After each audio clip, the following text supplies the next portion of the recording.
Now is the time. A time you'll look back on. A time you adopt as inspiration. You will recollect this time. This moment, right now. Motivate yourself towards success. Overcome. Take over. The time is now.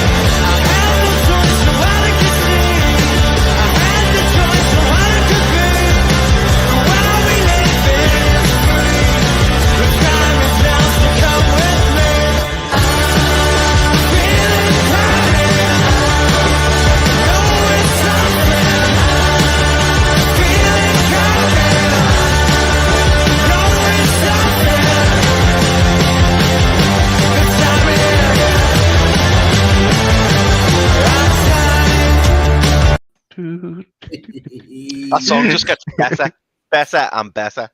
And longer. Before we know it, Daz, we're going to be having the full track. There's no doubt. We can have it. I'm tempted to do it, and there's an a cappella version. It's or an acoustic version, I should say. It's very good as well. Maybe sometime we might do that. There's always time. There's always time on Loading Mag and NUFC. And welcome all to the chat for another Thursday night special. Not quite away days. I'm feeling a little bit of mourning, so I thought, you know what, I'll pay a little bit of homage and wear the away days t-shirt. But we are going in a different direction, and I tell you what, it's always a good chat when it's talking to Toon. And look. Just before we get the main man on, how we all settling into a non-Newcastle United weekend ahead? How are we all feeling about that? Withdrawals. Yeah. Look at lads, it's not too bad. There's a World Cup starting on Sunday, so that'll keep us busy, just keeping an eye on what's happening there. So not too bad. Yeah, well, we'll see how they perform in the first game. But I'm sure we'll get into the World Cup in a second. But look, just to keep riding the wave of the fantastic start of the season, we'll get that main man on from Newcastle World, Jordan Cronin. So let's get him in. Jordan Cronin, and before we even get Jordan in, I want to set a target, because the targets have been. The target good. got met, Daz. The target got met, didn't it? Blew the target. Yeah. Well, yeah. 550 probably at this stage, but I'm gonna lower it a bit. I'm gonna say 250 tonight. It's a Thursday night. I'm gonna set it 250, and we're 220 subs away from the 5K. So you know what to do if you're new to here, and get anyone you know. Hit that subscribe button or log in. It's very easy. You don't get notifications or anything like that unless you turn on notifications, so it won't clog up your emails or anything like that, if anyone's worried about that. But yeah, you can do it. Sorry, Pete. Let's get him on. I was going to say, what we should do, and I don't know if it's possible, we should get a countdown every time we hit 10 and build up to the 5K. Get a little countdown, a little something popping up, just to let the viewers know where we're at. But because let's face it, just before we get him on, it's a big milestone for us. 5K, just over a year. I think it's worth celebrating, in my opinion. I don't know what you boys think. It's been a long year. It feels like nearly 2. Yeah. Nearly 2. Probably has been. Been longer than that if we speak about other channels as well. But look, yeah, true. Let's get off with that. Tattoo, dye my hair blonde, shave my head. Yeah, they're all. Why I should do a Balotelli? Why always me? Yeah. Embrace it, mate. Just embrace it. You're gonna have to be one or the other at some point. We'll win the league, dye my hair. Yeah, there we go. Except that one. Here, and Jordan's gonna join me in that one, aren't you, Jordan?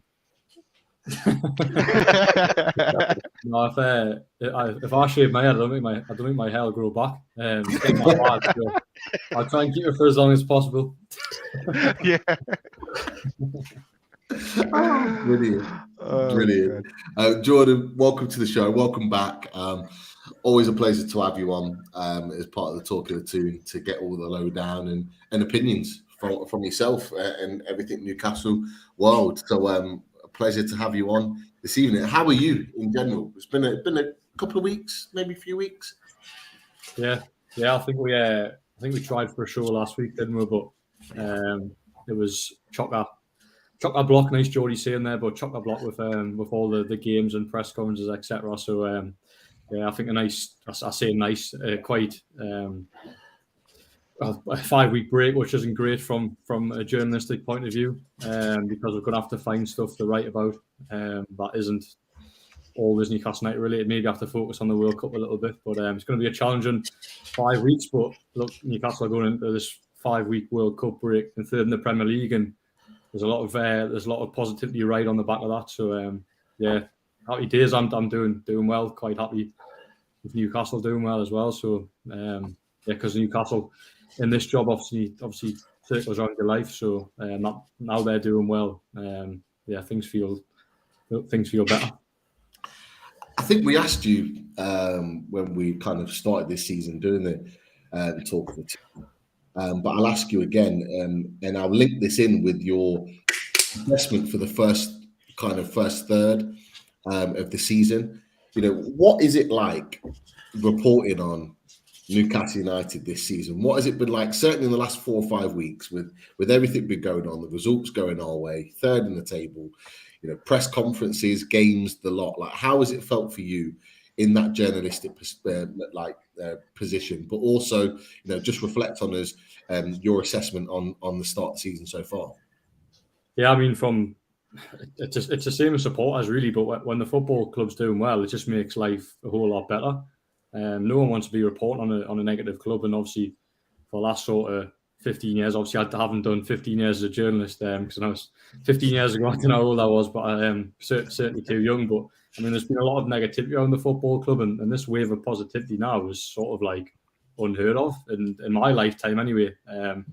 So that when I really felt this positivity was probably the Sir Bobby Robson era. We had a little bit under Alan Pardew and we finished 5th that season. But I mean, you think about the last 12 months. But we all sat here 12 months ago, certainly I was anyway, fearing relegation. But since January onwards, it's just been incredible. I think the Newcastle are 4th or 5th in the 2022 form table.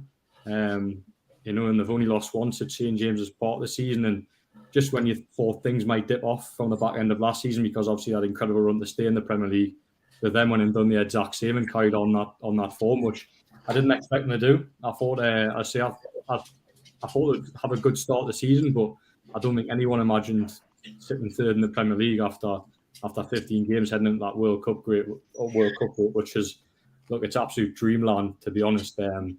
Because we all expected progression, but progression, say 12 months into being third in the Premier League, no one could have predicted that. So, yeah, the feel around the club at the minute's very good. I'll say it's just from a journalist point of view, it's a really nice place, a nice environment to work in. You go into games, sitting in the press room, and everyone's positive. Everyone's looking forward to the game, and then obviously when you get out to watch the game, you're seeing good football. You're seeing 11 players on the pitch that is completely fighting for the team, and then you've got a manager on the sideline who you just have complete and total confidence in.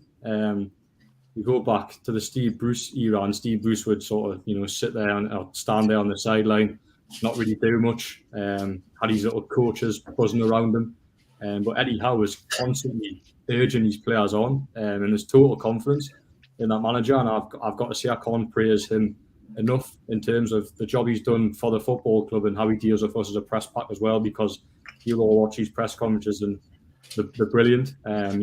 He's a polite, humble man who's doing an excellent job.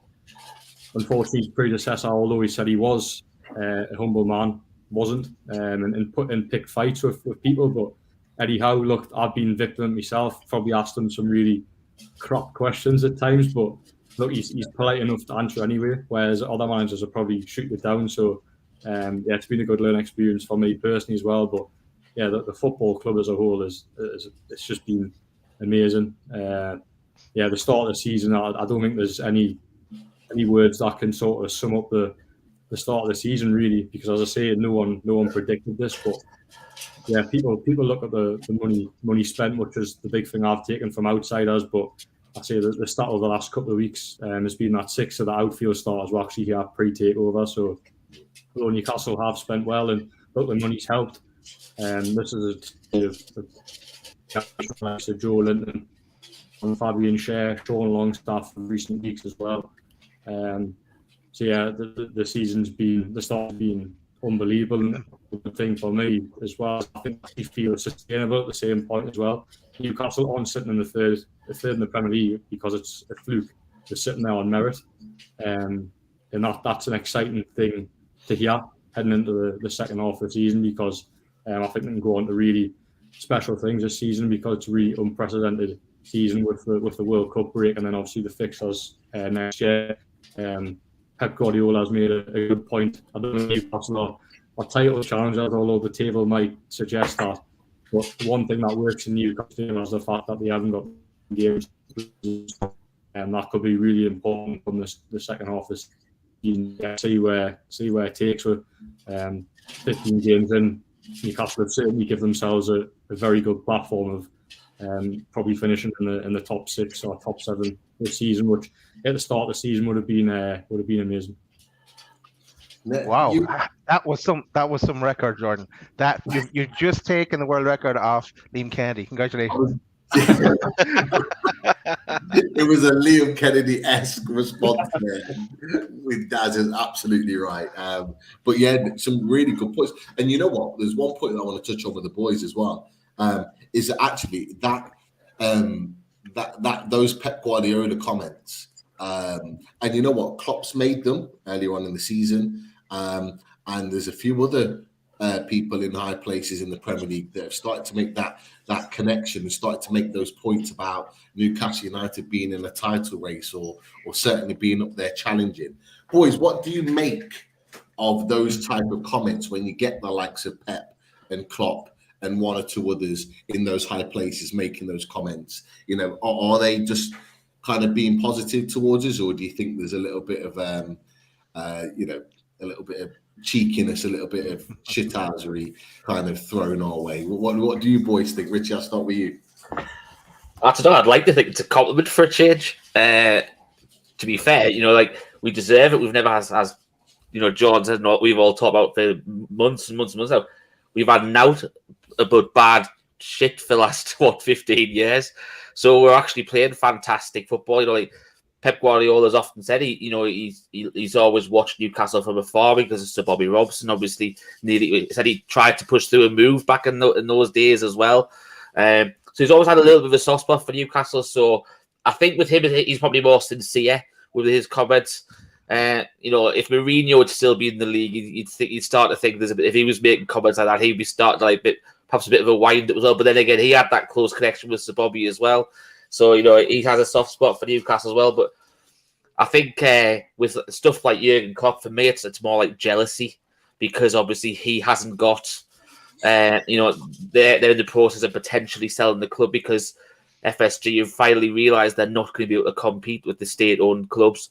And Newcastle are, on a roll now. And to be fair, they were lucky that they got the only defeat we've had this season. We could potentially still be unbeaten. So I think they're definitely scared of what's going on with the juggernaut that's Newcastle at the minute. Definitely. And look, you look at those comments from Pep Guardiola, Chris. Is there an element of fear in what he's saying? Does the great Pep Guardiola and the great Manchester City fear Newcastle United this season? 100%. I mean, do you know what? Richie made a good point there, saying that for once, I think we deserve the accolades, and I completely agree. I think the reason managers are talking about us in this way is because we deserve it. It's not like we've been picking up points or, getting wins, and it's like, oh, how did Newcastle win that? It's like every game that we've won, I'd like to think we've deserved it, and there's been games where we've drew or we've lost, obviously against Liverpool, and we've actually not deserved it. I don't think anybody could begrudge us the points that we're on this year.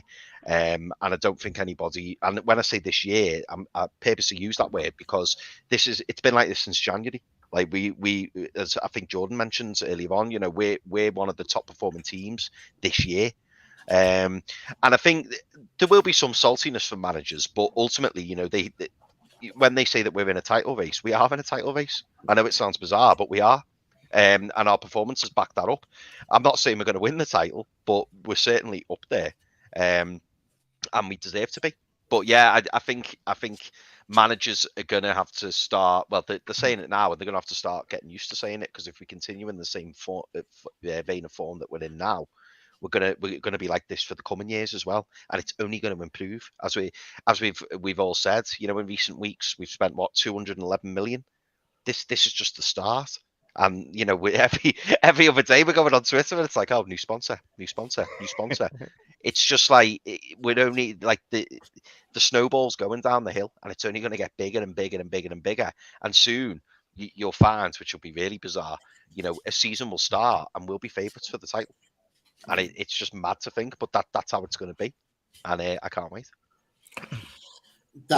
What are your thoughts? We've got Richie and Chris's thoughts about the comments of the likes of Pep and Klopp.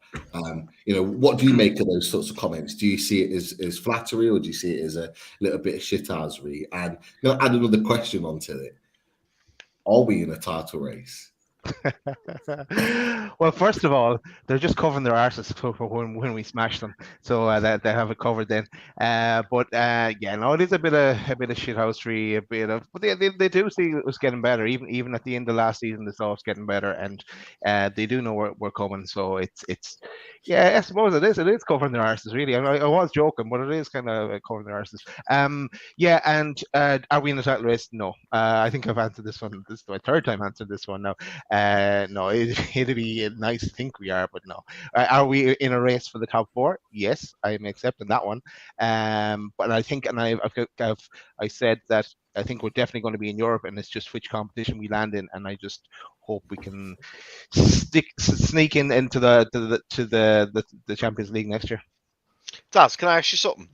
If we were to beat Arsenal, say between now and when we play Arsenal, I think there's about two or three games before we play Arsenal. The third game, I think. Third league game after we get back, yeah. If we beat Arsenal, are we in a title race? I still say no. I won't allow myself to think we are. That's for sure. But and I'll want to see what they do in the transfer window. I want to see them really go for it in the transfer window then. But it also, I don't know. Us beating Arsenal means that everyone's come back from the World Cup fully healthy, and like Bruno doesn't get any twinges like today, and he's good to go. So no, I still won't let myself believe that, Chris. Can't. I think it's a really good question, and look, I think we'll circle that back to Jordan. I was going to ask you something else, but we'll stick with that one. I think that's a really good question. We've got Leicester away, tough game. They're playing well at the moment. Yeah. Leeds at home, then Arsenal away. I think after that we then have. I think we've got Fulham. I don't think this might not be in that order. I think we've got Fulham at home, Palace away, and West Ham at home. I think they might be our next 3 games afterwards. Not in the right order, but within that. Jordan, like, if we win our next 3 games, we're sitting on 18 games. We're sitting on 39 points. Like, could it be that with those next 3 games coming after that are more than winnable games, all 3 of them, we could be sitting on 21 games and sitting comfortably in the mid 40s? You read my mind, guys. You read my mind. Can you see it coming? Can you imagine those trips away in Europe next season? Mate. I can see the European trips coming. I didn't see that song coming there. Like, I thought it was a video loading from some website I've just clicked on, thinking from our website, but no, it's well thought out, that one. Champions League football, yeah. I mean, we can dream, can't we? We really can dream, because they've put themselves in a incredible position to go and do it. But I just can't in my head phantom that they'll go and do it, given where they were or where they have been over the last 15 years, because Champions League football, bar one off season, was never ever considered. It was always about, can we avoid Championship football? But having dreams of Champions League is just, at this stage anyway, it's a sign of where the club is going. Well, look, I'm not going to sit here and say they won't get top 4 this season, because it's a possibility. The league table says it is, and the results have had say it is as well. Obviously, they've played the teams in and around them. They give Manchester City a scare by obviously drawing Liverpool. I think that was the only defeat this season. Controversial one, given that it was the 8 minutes added on. Went and bossed Tottenham in their own backyard. Unlucky at Manchester United, although a draw was probably a fair result. And that Chelsea game as well. But you think back to that Chelsea game, the way Chelsea set up, that's how Newcastle used to set up against Chelsea. They used to keep men behind the ball, wait for a counter-attack. I've never seen a Graham Potter side set up like that. Every time I've watched a Graham Potter side, they've always been dominant with the ball in terms of the possession, but he actually changed his tactics that game to counter Newcastle's threat. And that is a massive compliment of how far Newcastle have come and how teams are fearing Newcastle. So yeah, why not? Why not dream of Champions League? Will it happen? I'm not gonna say it is. I'm not gonna say it won't, because it's a possibility. But certainly, if not Champions League, and I think Europa League or the Conference League is an absolute possibility this season, because of the start they've had. If they weren't to finish in the top 7 now, I think it would be a real disappointment.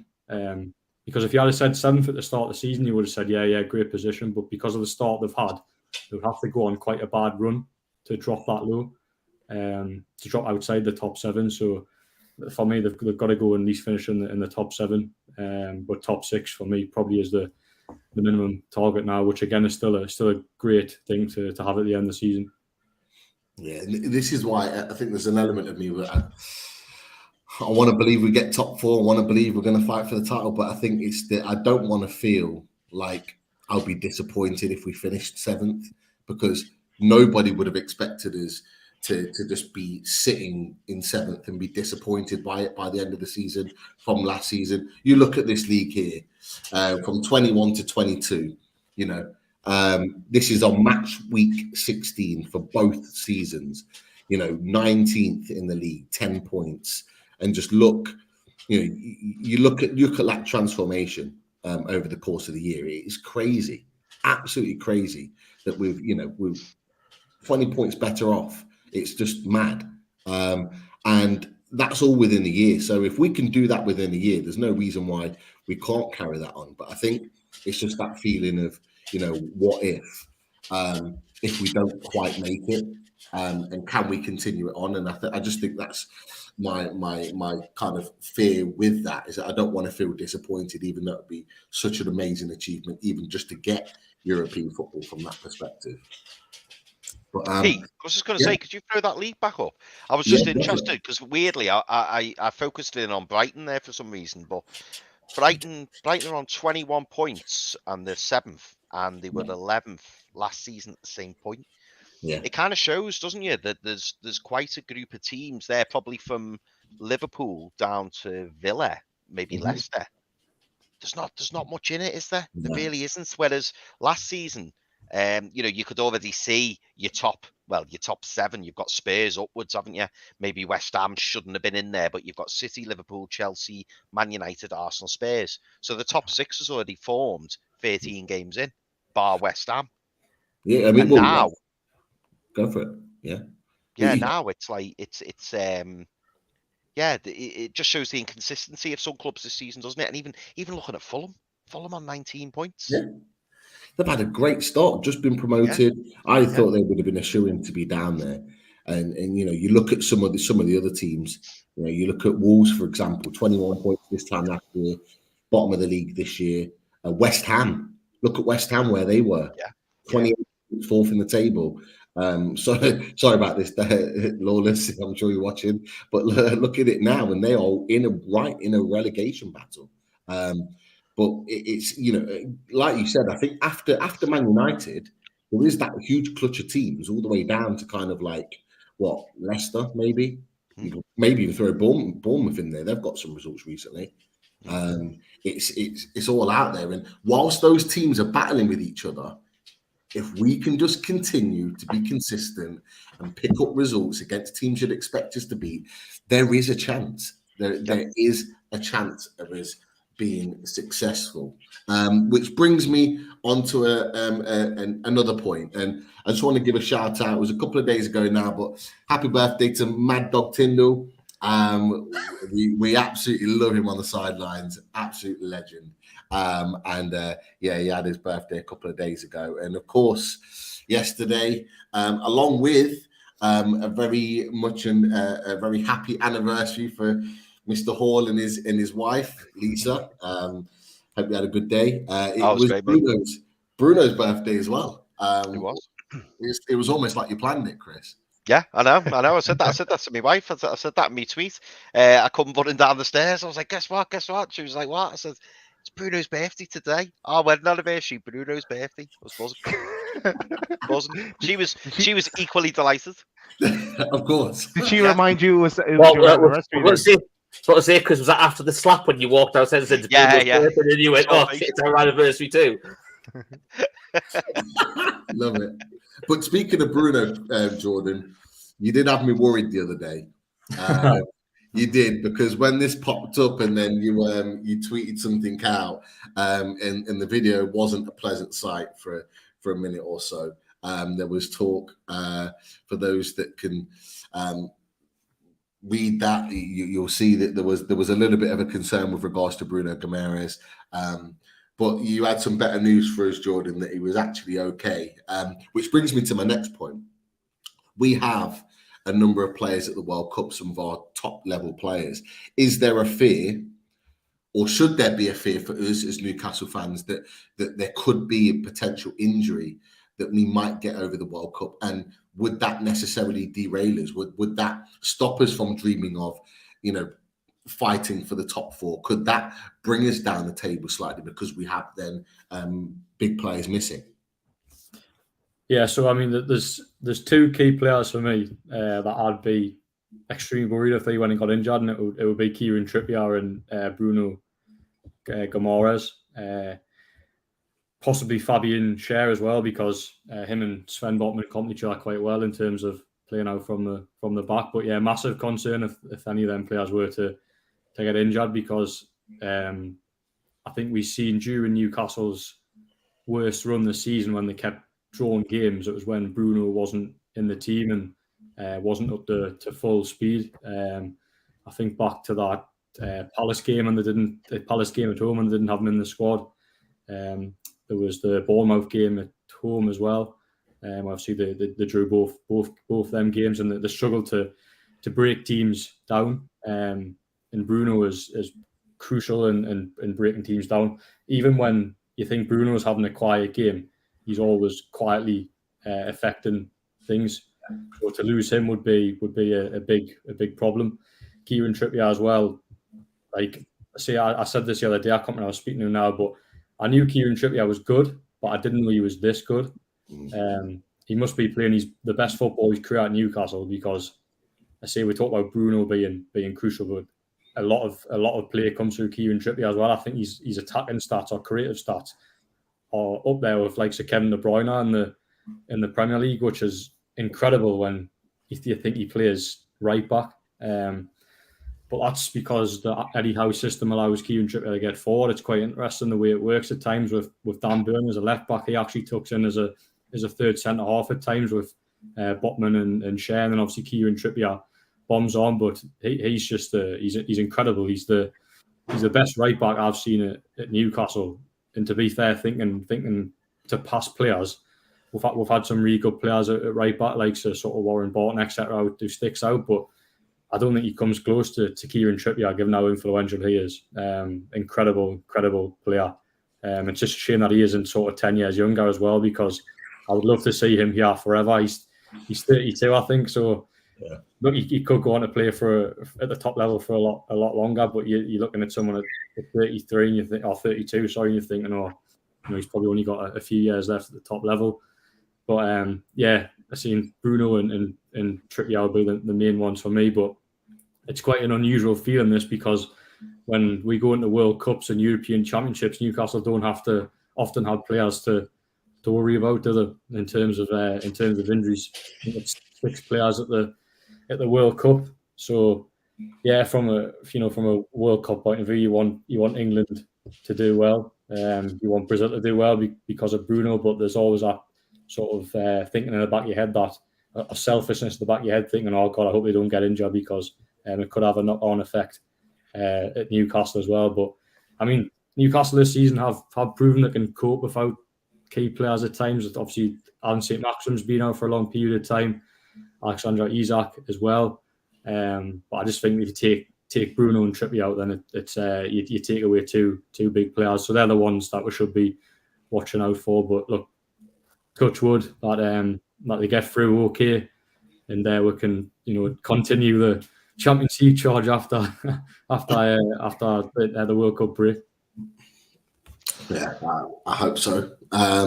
It's if anyone hasn't watched the Under the Cosh interview with Kieran Trippier, it is a fantastic watch. I think it's just over an hour long, and he kind of alludes to it in that interview that he's kind of playing his best football of his career.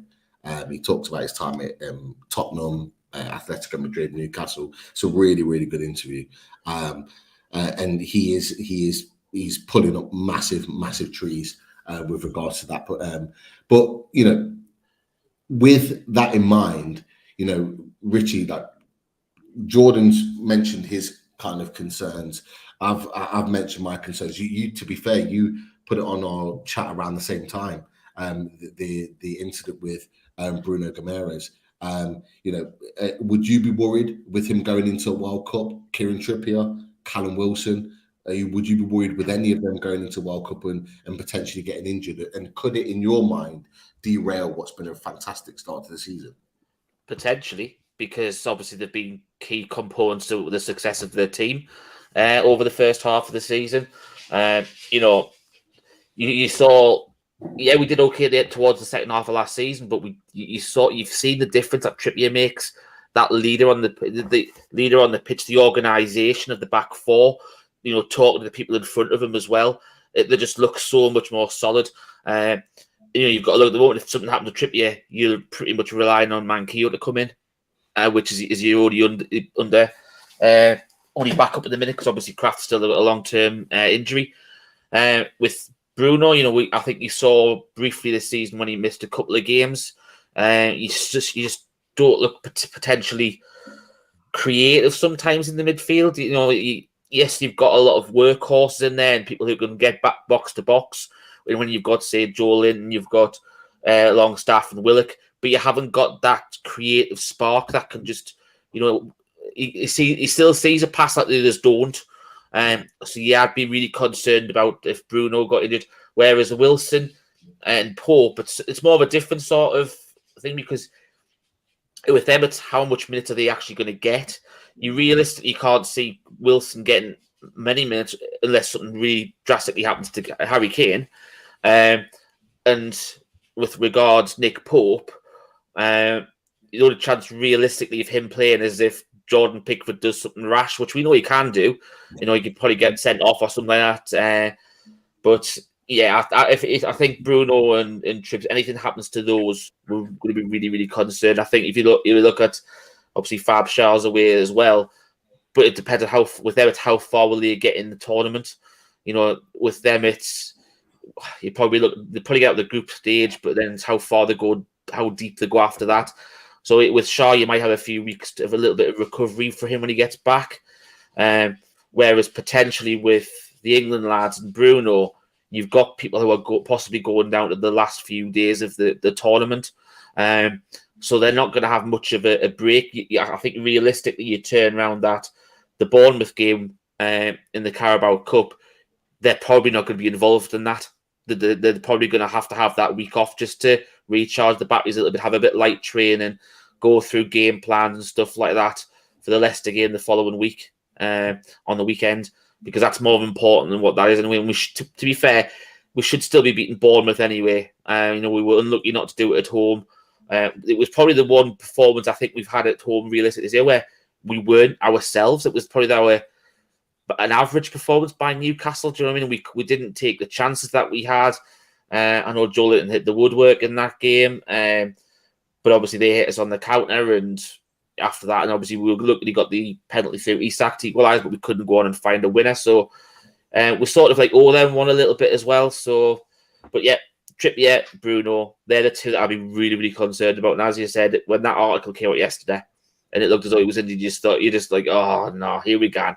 But, no, I was just saying. I think everyone there was a little bit of mass panic, but Jordan managed to calm some nerves. So we all appreciate that. I'm just going to nab one comment in the chat, Richie, just for a second. Chris, I've got you with this. Jordan Toon, as I've said, is if we do get bad injuries at the World Cup, luckily we'll have a transfer window which we can use. Do you think that would change if we got whether it was a medium, a slight significant injury to one of those key players? Do you think it could change how we act in the transfer window? I think for the majority of us, Jordan, we've not really got your thoughts on this, but we can maybe do it later on in the show.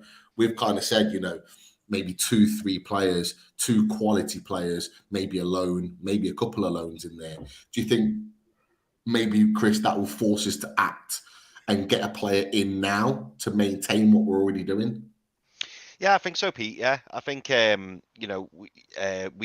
will be fluid, to use that word again. We will be fluid, and I think going forward, we've probably got a plan. I reckon we've probably got 30, 40, 50, 60 players that we've been looking at, and if a deal's there to be done, I think we'll do it. I put a tweet out the other day saying exactly the same thing. I think if an opportunity arises, whether we've got an injury or not, I think we'll do the deal.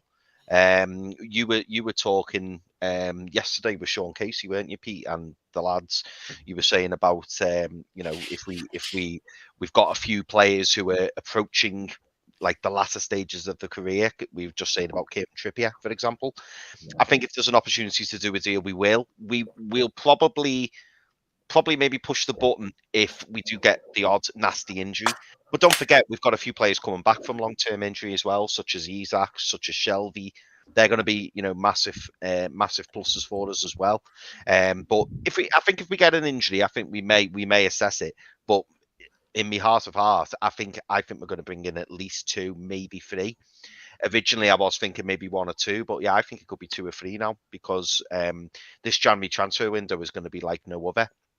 It's going to be straight off the back of a World Cup season, and there'll be certain clubs who aren't performing maybe as well as they should be, and it gives Newcastle a great opportunity to pounce. And I think there'll be players out there who will look at our project and think, yeah, I fancy being involved in that.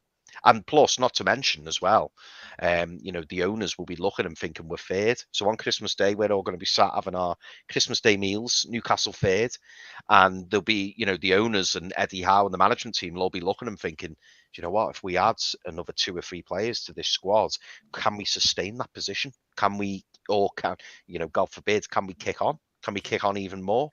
So I think we'll be keeping a close eye on the injuries, but I still think we'll bring players in regardless anyway. Yeah, I agree with you. I think we'll always try and improve the squad, but it's just whether we'll be forced into any of those additional changes. I do apologise, Daz. I said Richie was monitoring the comments. It was you, because I saw Jordy Toon for live saying, giving out to me. Yeah. Well, you're right. We are both doing, because Richie's starring them. I'm like miles behind usually, so Richie's reading ahead. So I don't read the ones that are starred then. So I have no idea what the questions are. I'm not surprised, Daz, because the comments are coming through thick and fast. I've not been able to keep up with them. You know why? Because Chris keeps typing back to people. Like that. Constantly. Daz, I wanted to come to you with something a little bit different, because before we get on to one of the key things I wanted to talk about, just a little side story that Jordan Cronin put in Newcastle World, and he refers to Martin Dubravka. And he said, well, you said this, Jordan. Recently, Eddie Howe said he plans to hold talks with Martin Dubravka over his situation at Man United. And despite making just one appearance, the Slovak said he is enjoying every minute at Old Trafford. That baffled me. But just your thoughts on Martin Dubravka. Has he got a future at Newcastle, considering he's barely kicking a ball at Man United? Is that a no-goer? And will we look to cash in January? Yeah, that's one of a few articles that Jordan had out today. I like the other one he had as well. I'm sure we'll get onto it too. But yeah, the Dubravka one, I think we touched on this before. I don't see him having a future. I don't think he will come back to us. I know Eddie Howe will look at it. He'll talk to him or whatever as well. If we were in desperate need for a keeper to come in, then we'd look at it and we would welcome him back. Like we're not going to. He's a good keeper, but I don't think. I think that ship has sailed really for Dubravka. But link it into the question that you were asking, Chris. Let's say we did have an injury, and what would that change? Let's say it was Pope that was injured, came back injured from the World Cup. We need a keeper then, and I suppose link it into the show we had with Sean Casey, the Fully Loaded Transfer Show, and we're talking about Diego Costa. Go get him then at that stage, like a long-term injury. Now I'm talking about for Pope, because I wouldn't fancy going with Darlow or I know this lad we run in from Liverpool, or again, you know, I don't even count Gillespie. So I think then all bets are off. I would gladly welcome back Dubravka if we weren't going to buy another keeper then. So yeah, but yeah, no, I can't see him coming back. No, I think you made a great point about Pope and potentially getting injured. It's a possibility, whether it's in training or whether it's in a game if he gets called upon. Just before we move on, Daz, do you think that some of the comments that Martin Dubravka's made has kind of cut himself off from wanting to come back? Or not from wanting to come back from Newcastle, but being accepted back by the fans. I saw a few comments on what Jordan put out today and some comments just in general on social media. And a lot of those responses were, don't want him back, stay at Man United. Do you think he's cut himself off now? Do you think the fans would welcome him back? I don't know, because when he went to Man United first and the comments that came out, I didn't know if they were true or not, because they were so bad. I said, oh yeah, there's no return if some of those comments were kind of true. I can't remember what they were now, but I didn't think they were great. And the other thing is, for me, for me, going to the likes of Man United is really going to the enemy, because they're my enemy. It's for most of you guys, and especially people in Newcastle, Sunderland. For me, it's Man United. So going to Man United, like if you went to Sunderland, would you welcome him back? No. No. So that's the way I feel about it. And especially what they did to us over, and we're probably lucky enough that the whole Lingard situation, we tried to get him on loan. So yeah, no return. I don't think. Really, realistically, I can't see it happen. Great points. Jordan, you just want to touch on your article and maybe expand on that a little bit with the situation of Martin Dubravka? What's your perspective? Yeah, so there was a press conference a few weeks ago and Eddie Howe got asked about Martin Dubravka, and he said that at the time he had made his appearances, he's only obviously made one appearance, which was against Aston Villa in the Carabao Cup last week. So speaking before he made that appearance, he pretty much said, Eddie Howe said that Eddie Howe said that he would welcome him back. There's going to be a conversation to see what he's like over there, and to be fair, if he wants to come back, I think that depends on Martin Dubravka. Ultimately, a final decision would be with the player, and I do believe that Eddie Howe would welcome him back as a backup to Nick Pope, because as you mentioned there, if Nick Pope is to get injured, then there's I wouldn't feel comfortable having Caldwell for the rest of the season. Like him as a goalkeeper, but he isn't a sort of a goalkeeper that's going to play for you 15 games. So that would be a concern. And Martin Dubravka will be a good backup. But if you get the end of the season, I think probably a lot of bridges are being burned with Martin Dubravka, because, as Dad mentioned there, because of the comments. When he signed for Manchester United, it wasn't sort of anything outrageous, but he was speaking as if he was never going to come back, which is quite incredible, because Martin Dubravka is actually under contract at Newcastle until 2025. So you're going on loan to Manchester United, where there's no guarantees that you're going to stay there, and you're speaking as if you're never going to play for the football club again. So I think that sort of rubbed fans up the wrong way.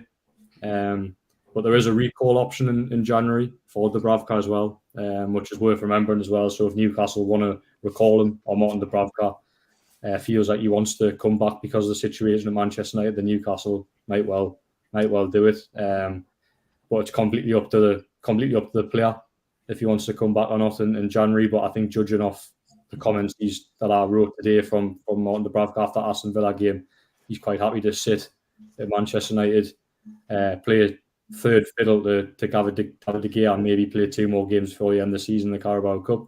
He seemed quite happy with that. So look, it's his career. I do understand it from his point of view a little bit, because I think probably Martin Dubravka 6 or 7 years ago was playing in sort of the lower leagues of Slovakia or whatever. So from his point of view, to have the opportunity to play or to represent Manchester United, I do understand, because Dad's not like this, but Manchester United are one of the biggest clubs in the world, and they do still have that appeal. He's not happy. He's not happy, Jordan. No, that's coming up. Can we get the other? I knew. Can we get the other guy from Newcastle Moreland? I'm not having that. But yeah, I mean, from sort of looking at the Manchester United as a club, I can understand why he wanted to go because of reputation.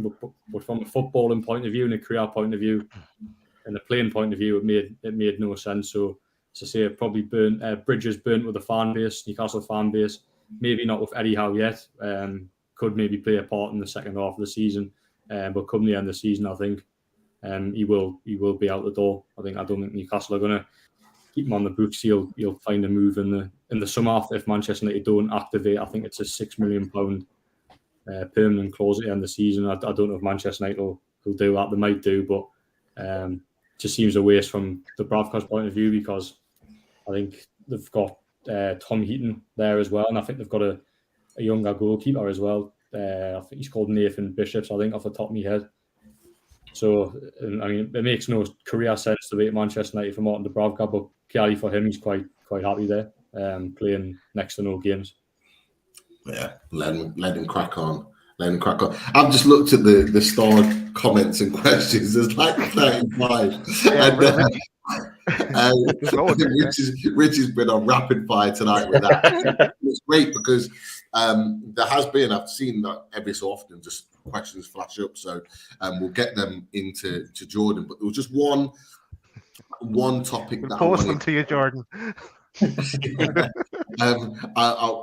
There's one main topic that I wanted to discuss. I forget all the little ones for now, because I think we'll probably cover them in the questions. But I just wanted to get all your opinions on this. And Jordan, I'll start with you from a journalistic point of view, and then boys, I'll get your opinion on these, because obviously there's been a couple of moving parts with regards to new sponsorships.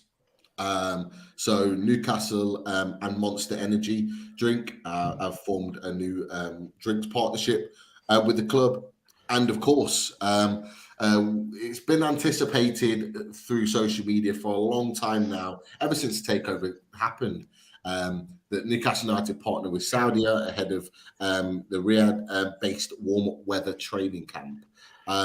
So, with regards to these two sponsorship deals being done, what do those two deals say to you about where the club is going? And does that spell to you that there are more on the way? Yeah, well, I think it sounds like Newcastle are trying to get a sponsor for absolutely everything. So when was the last time, or whenever did Newcastle United have an official energy drink sponsor? Or when was the last time Newcastle United had an official airline sponsor? So look, they're doing it for one reason and one reason only, and that's for more funds in the transfer window and to help me get past FFP. So yeah, the Saudi one, obviously there was rumours ahead of the Chelsea game, because everyone would have seen the photos. I think there was Saudi staff on the Millennium Bridge, and I think there's photos outside of St James's Park. Yeah, And obviously on the day of the game, it was confirmed that they were one of the match sponsors. I think Hero sponsor they were down as. And then obviously it came out yesterday about the sponsorship. So yeah, for now it sounds like they're just sponsoring the trip to Saudi Arabia. Obviously Newcastle are going to fly on one of their flights over there. So for now it's that's all it is at the minute. It's just the official airline sponsor. But look, we all know at the end of the season that Newcastle United are looking for a new shirt sponsor, and someone like Saudi will be one of the companies in the conversation, because it's inevitable that at the end of the season Newcastle United are going to partner up with a Saudi-based company for the front shirt sponsor, our main sponsor. It's inevitable. So it could be Saudi, it could be someone else. But I think what you've seen over the last few days, I think the new commercial officer, Pete Silverstone, he's called. Yeah. He's got to work with these partnership deals, and there'll only be more as well. As I say, Newcastle will find a sponsor for absolutely anything they can, so they can get past that FFP and hopefully spend more money in the transfer window. And Newcastle at the minute are very attractive to companies outside because of where they are in the table currently, and because where they're going to go in the future as well. So yeah, them two deals this week will be the start of many others. Look, we'll probably have an official dugout sponsor in the next few weeks, or I don't know, official. I don't know, just anything you can think of. It's just, as I say, to get partnerships with companies will only enhance the funds in the transfer window, and hopefully that's the aim. So you can spend as much as possible to bolster the team and make this football club a real force. Definitely. I think a comment just popped up a second. We had mouth of the time, Ben in the house. So welcome, Ben, to Loaded Mag NUFC, Talk of the Toon. Hope you're well. Get your questions in for Jordan and for the lads whilst you're in the chat. But Richie, I'll come to you. I want to know your initial thoughts. I know there was some conversations going about when it was announced. I think actually you announced it literally 1 second after it had been announced by the club. I think that's put in the chat, hold on, it's only just been announced. You literally shared it straight away, within seconds. But I did a U for a match day, Pete. That's what it was. Yeah, to be fair, I'm just constantly excited on the match day. Bang, bang, bang, bang, bang. It's normally because I've seen a tweet out from Jordan celebrating a goal or something that's happened in the game. But yeah, I want to get your thoughts on this, because obviously, we touched on the Saudi was talked about quite a lot in the build up to that. Are you surprised that Saudi are a sponsor for Newcastle, or should I say, are you surprised that they're an airline sponsor rather than something a little bit bigger? No, to be fair, I think we've said for a long time, whatever main sponsors come in, they'll probably have something to do Saudi related in some degree. We've said Saudi. Obviously, there's a new airline which is getting formed at the moment, Riyadh, which I think one of the lads has mentioned in the comment there. There's also Aramco. You're probably looking at something like that as possibly going to be a potential long-term either shirt sponsor or stadium naming rank. Let's go with something like Aramco at St James's Park, something like that.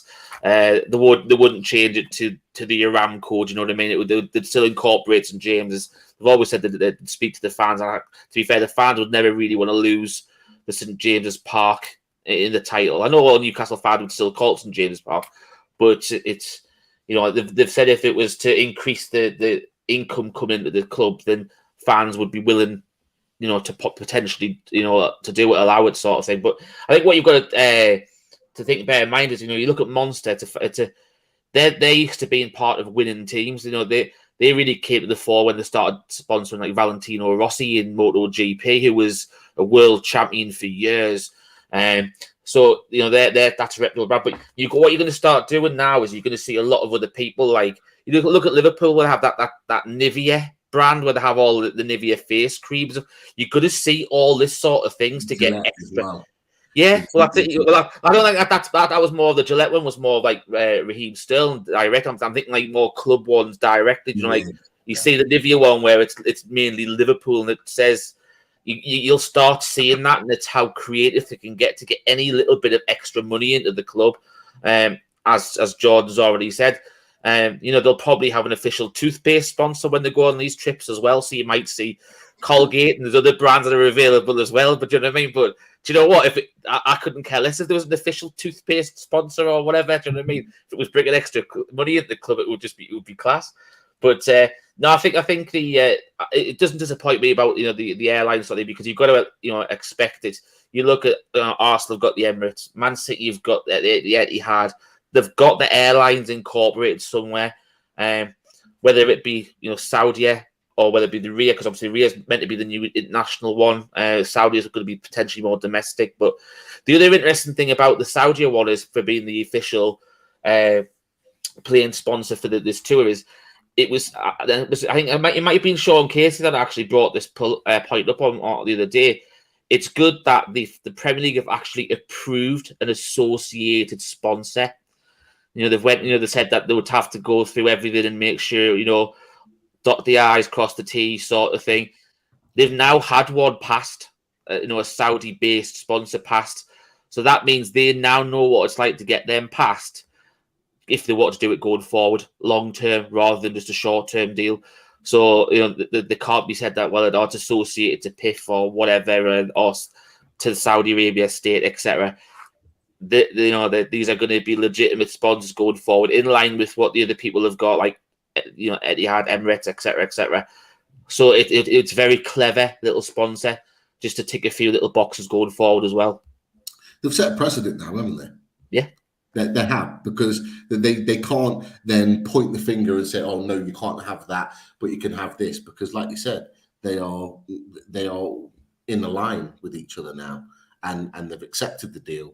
So therefore, I think that we'll see more coming through. And Chris, I'll come to you. Actually, it comes nice on to the next point. Is that obviously the old classic journalists that don't like Newcastle or anything Saudi Arabia have come out and have questioned, not so much, not as much as I maybe expected, but have come out and pointed the finger at the Saudi Arabia Newcastle United link up, and said about everything's going to be Saudi Arabia sponsored, this, that, and the other.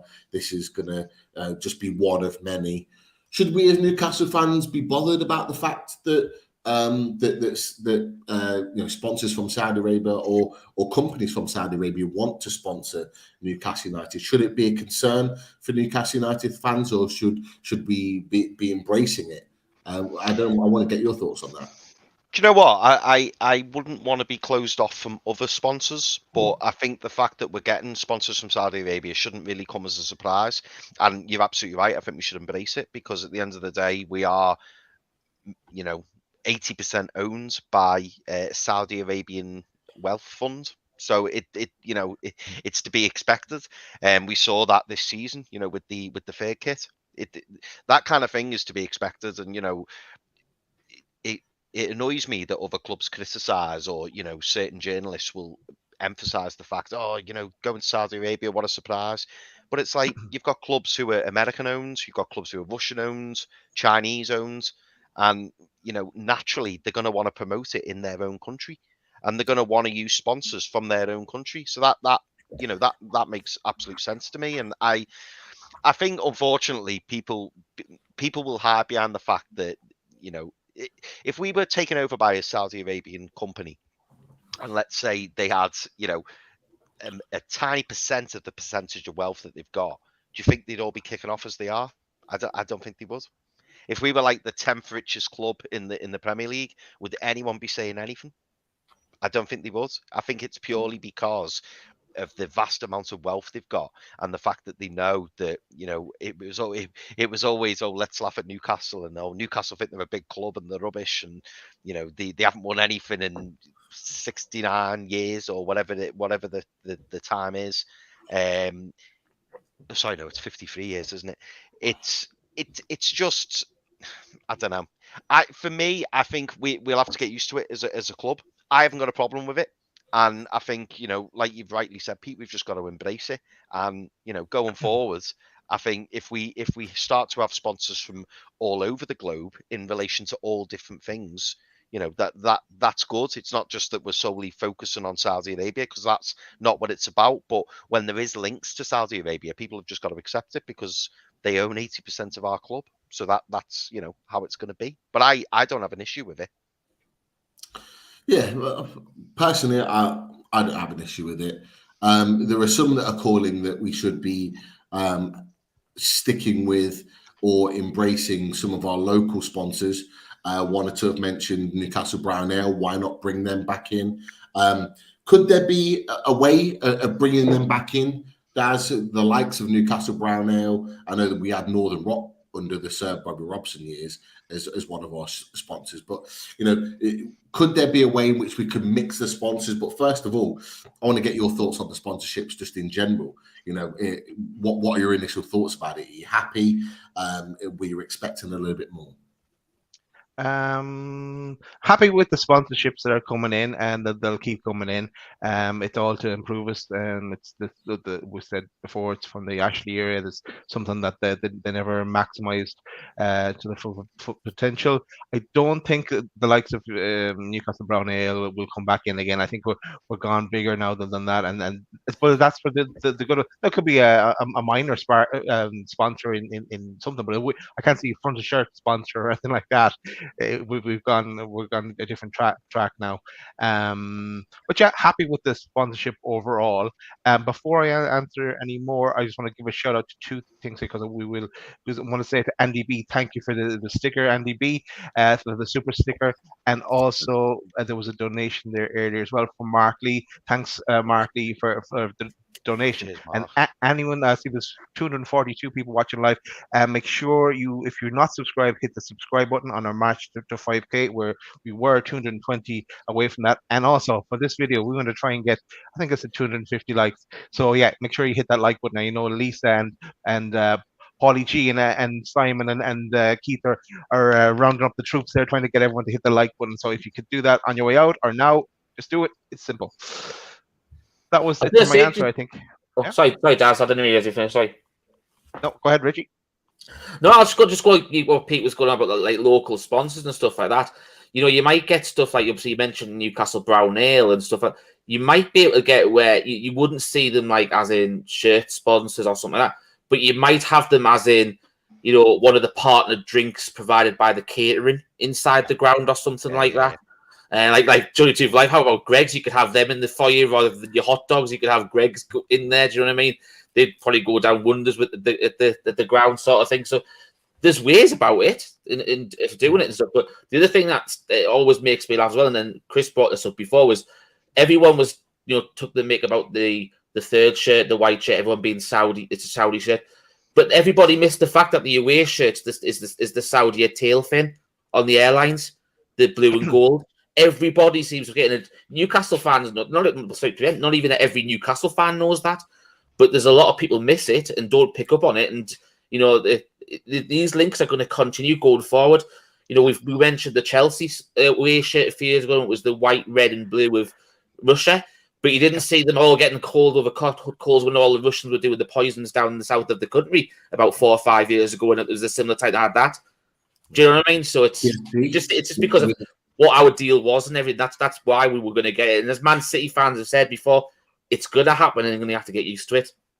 Just on that as well, I know Ben, if Ben is still in the chat, I know he said it on some of his shows and in tweets in the past that the jerseys this year, it did look like it was all set up for those sponsors, but it didn't work out, or we didn't the fun sponsorship continued on for this year, so it would have nicely matched the kit colors that we had, so it did look like that was the plan, but we'll see what they do next year then. Well, what's interesting about that as well, and a few people have been talking about today, is Saudi Arabia have just signed a shirt deal with Adidas, a long-term shirt deal. So a lot of people are putting 2 and 2 together, maybe getting 5, maybe getting 7. We don't know, but could that spell something in the future?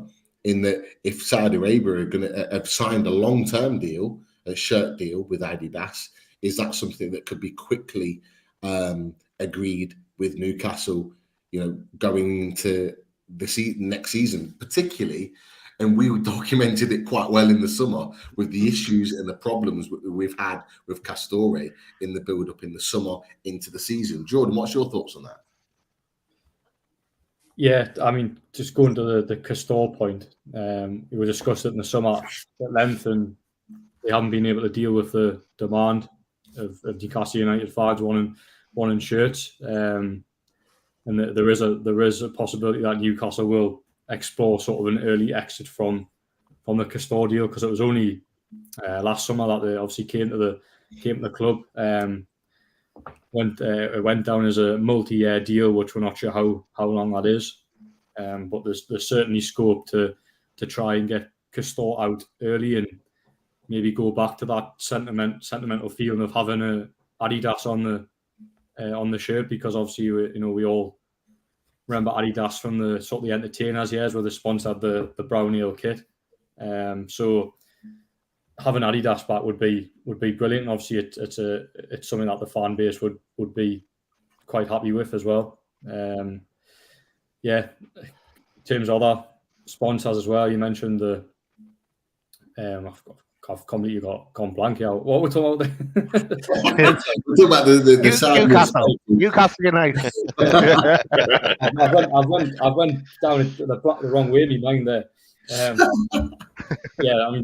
We're talking about Adidas. Yeah, getting Adidas back is a possibility, because there is a way that Newcastle will look to explore an early exit from Castore.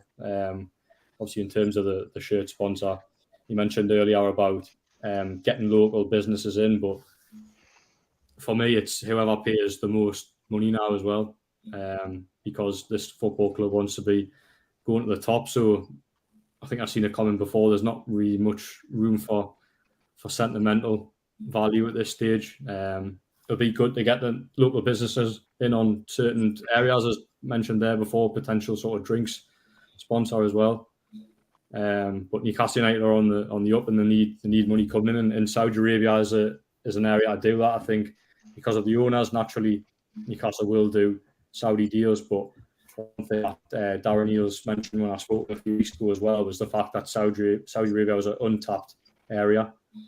So they see huge commercial growth in that country to grow a really big fan base. I think with a lot of other countries, you've got sort of the likes of maybe Manchester United in America, quite big in America, Liverpool as well. It would take quite a big effort for Newcastle to sort of gazump them teams out of the way. So go for an area that they can attack, and Saudi Arabia is ultimately an area that they can't do that because of the ownership as well. Yeah. I don't think this will be the last. I think we'll see some more. The other question I was going to go to, but we'll move on because I think we've got so many questions. I think we're in the 40s now. I don't know if we'll get through them all. But the question I was going to ask around that was this going to be the last, and was this the perfect time?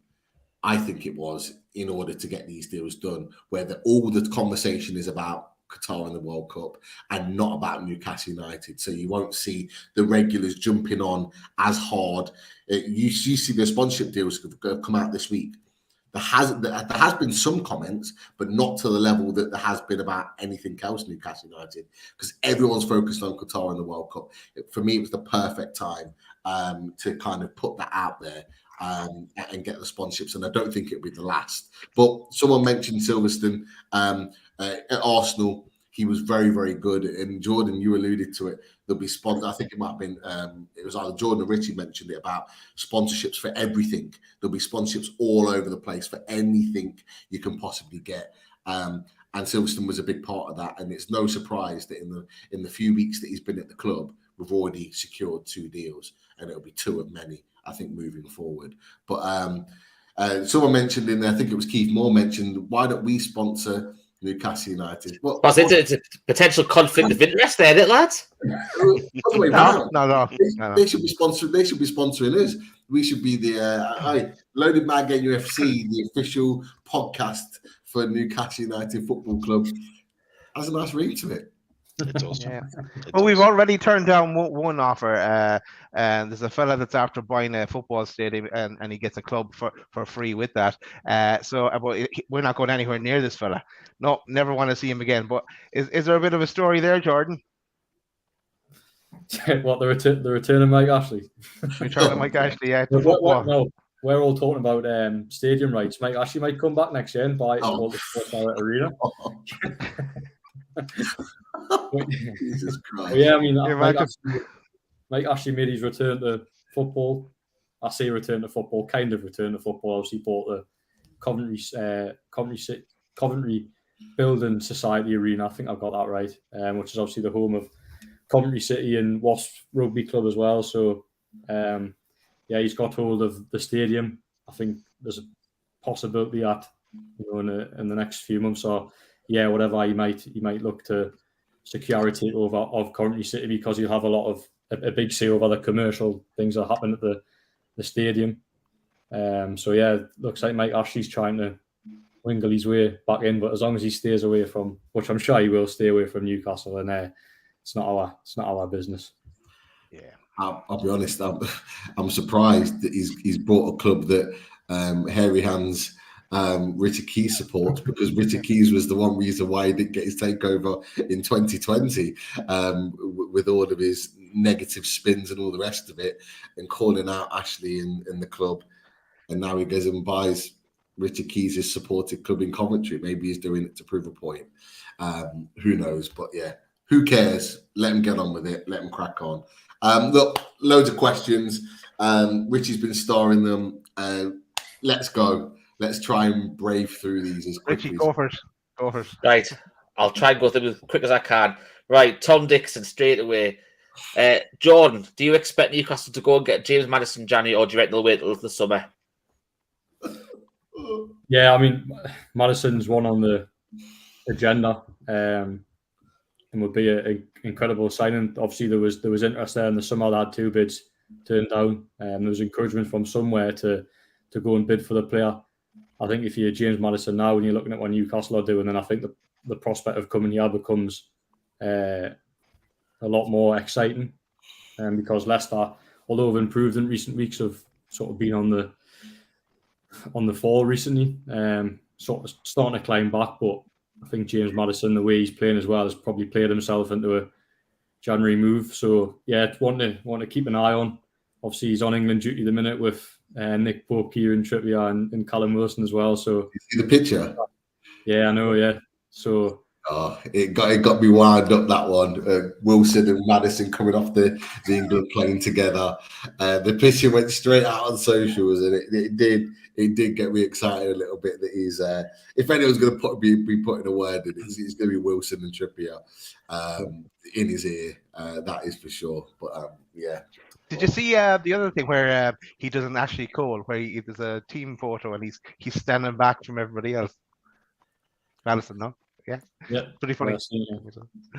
Oh man, didn't see that. Just check that out. Just to follow up on Madison, John asking. That's just what a one-word answer for the 4 of you for this one. And he said, "Would you be happy if we just signed Madison and no one else in the window?" Yes. Yes. No. I'm just looking at the £70 million bit. I think he said it'll probably have to cost 70 million potentially to debate. I don't think it'd go that high. I don't think Newcastle would go that high for him. Not with 18 months left in his contract, but I don't think we need to. Yeah, probably would. Yeah. Cool. Right, Tom Dixon. You the answer.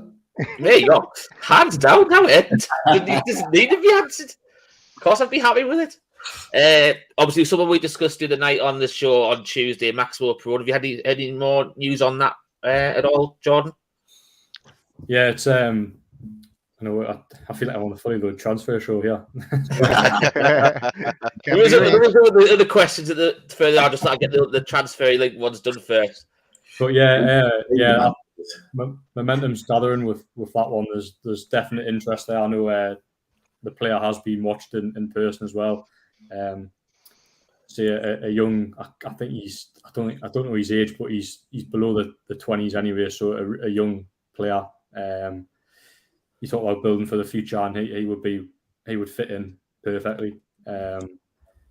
So in that position as well, you've got, I know Bruno's been playing in the sort of the sitting midfielder position at the minute, but then once John Joe Shelby's back, you sort of want to push Bruno higher, and John Joe Shelby's just hit 30 as well. So it's about planning for the future, and obviously this lad here is flying in Argentina, so one to watch in January, high on the agenda. At this stage, there's definitely potential for a deal to be done with that one.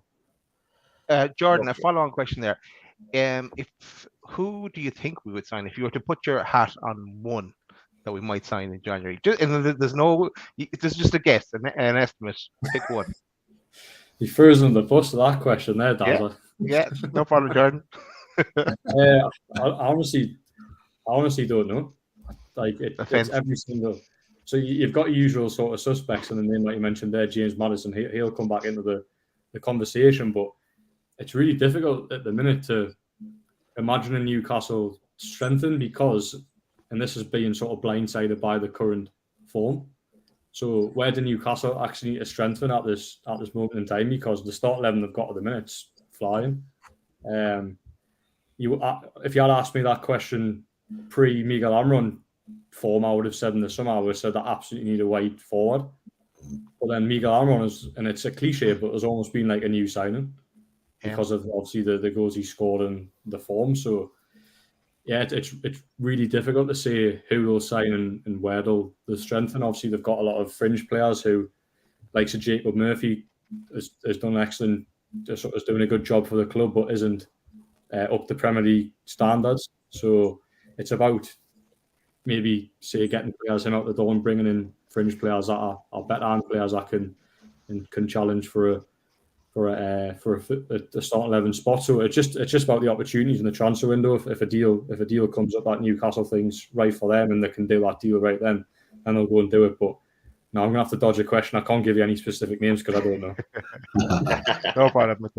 We'll get you again. There's been a couple of rumours going around that there may be a potential marquee signing either January or in the summer. And Mike Gents put two in, so I'll take a two-part question really.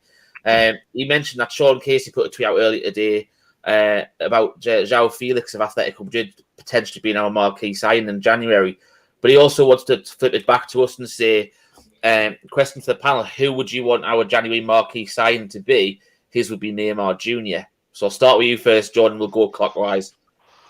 Not Neymar. No. Not when I spoke about the no dickheads policy. Definitely doesn't. There you go. Premier don't talk of the Toon. You are actually right. Marquee signing. It would probably be a James Maddison, to be fair. Yeah, that would be mine. Anything about the João Felix comment that Sean mentioned before? Is it something to watch, or is it just hit you out the blue like it hit us?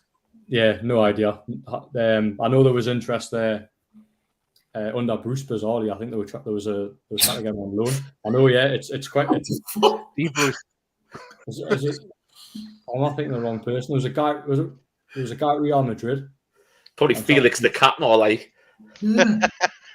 No, sorry, I'm getting confused with Jovic from Real Madrid. Yeah, Luka Jovic. Luka Oh yeah. Just completely ignore what I've just said there and just kick us out because that was. Okay, you don't need that.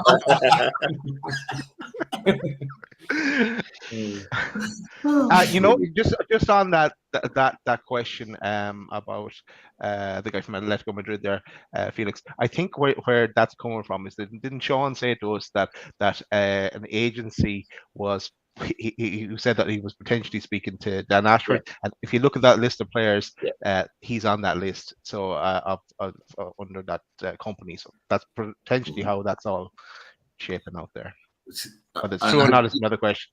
A few teams have been interested in João Felix, from Atletico Madrid. Good player, but for considering they signed him for 100+ million. They're not going to want to lose too much on their investment. And we go back to what Dan Ashworth said. If we're signing £100 million players, like, we're not doing it right. I can't see it. For as talented as he is, I just can't see it happening.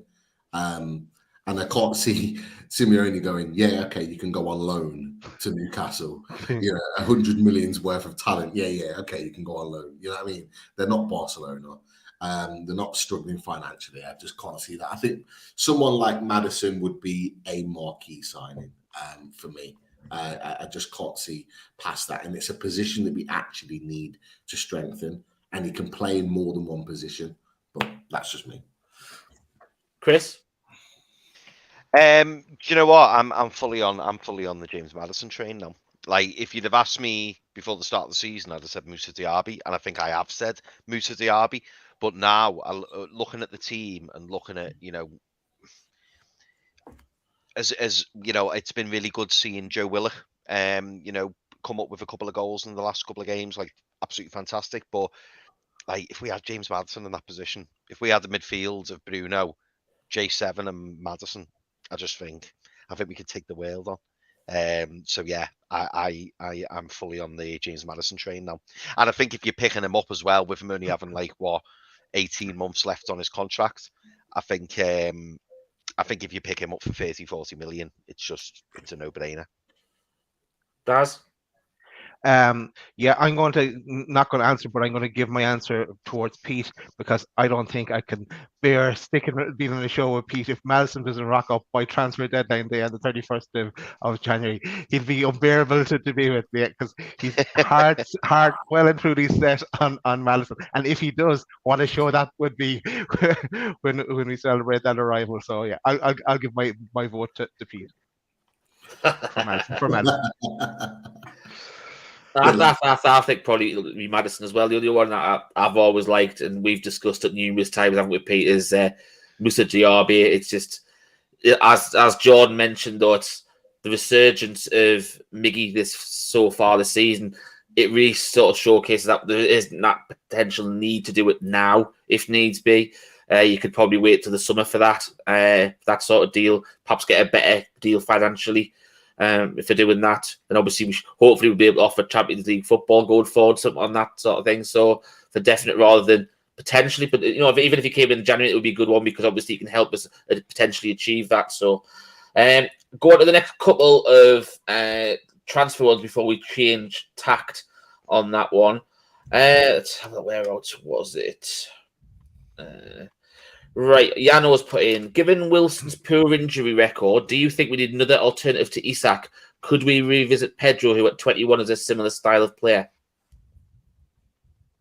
Yeah, I think that would be a good idea. I don't know if João Pedro will be the man, because he signed a new contract with Watford after obviously Newcastle tried to go for him in the summer. But I think having a third option would be a good thing to do, because I don't know if it's just me, but when I think of strikers at Newcastle, and I'm like, I know if Callum Wilson gets injured, we've only got Alexander Isak, and I totally discard Chris Wood as a viable option.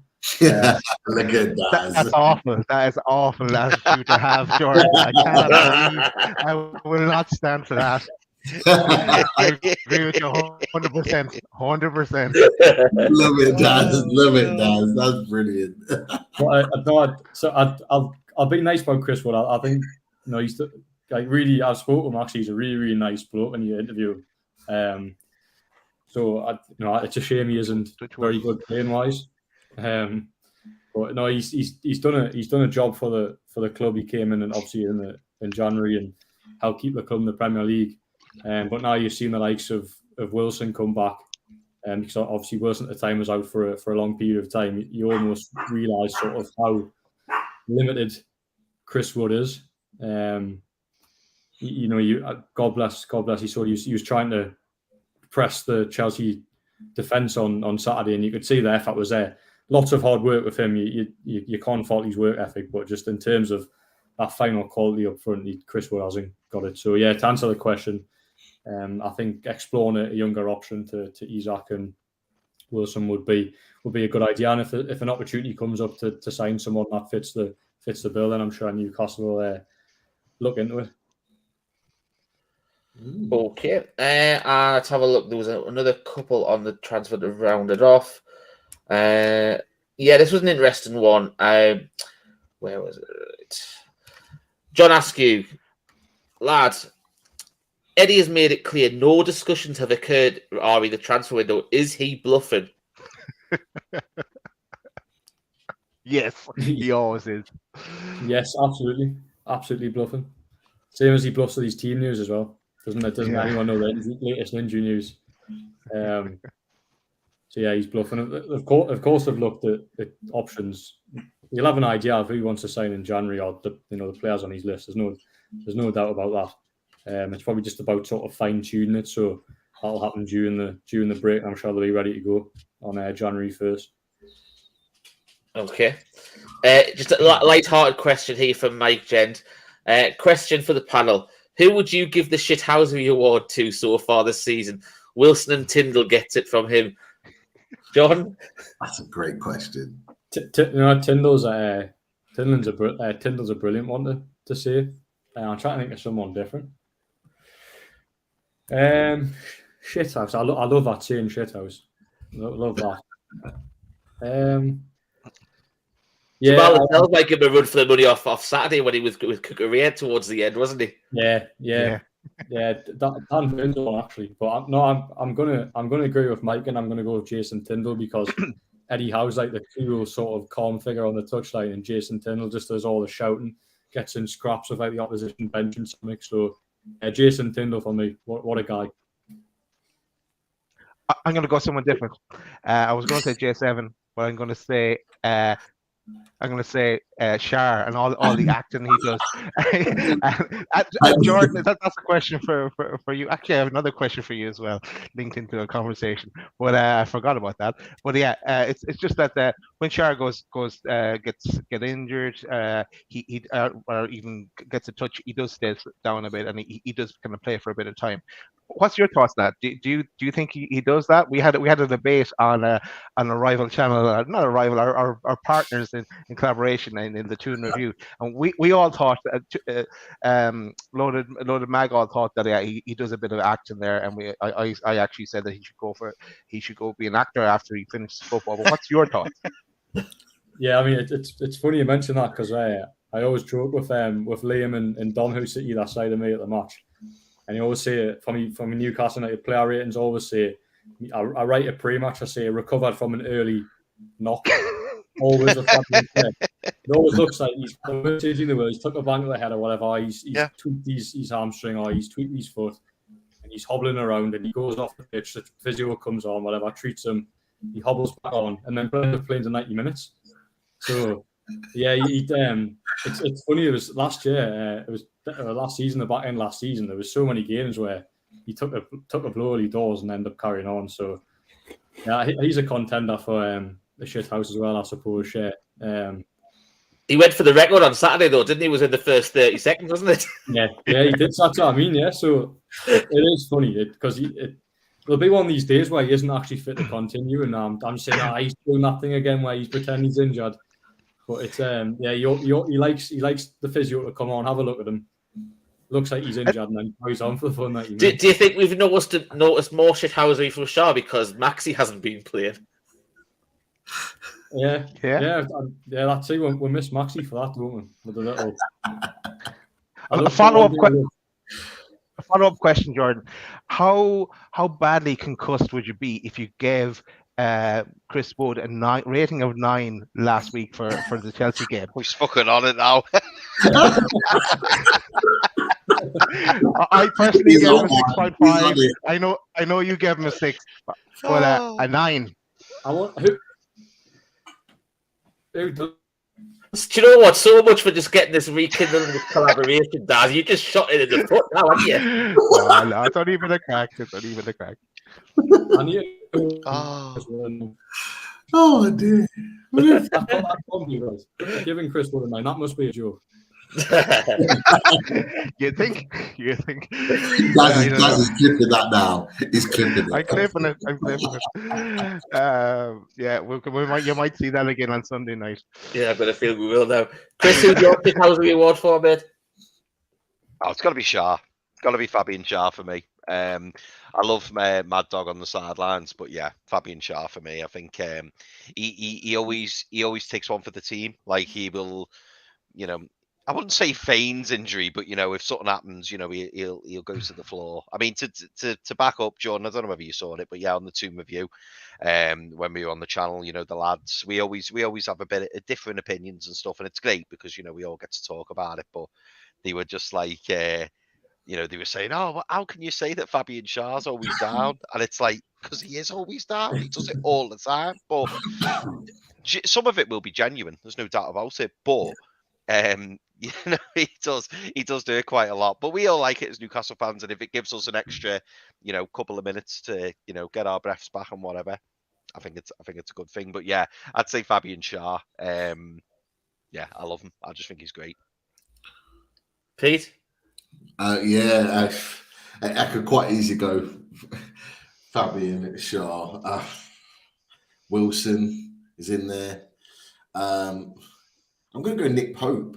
Do you know what? I am as well, Pete.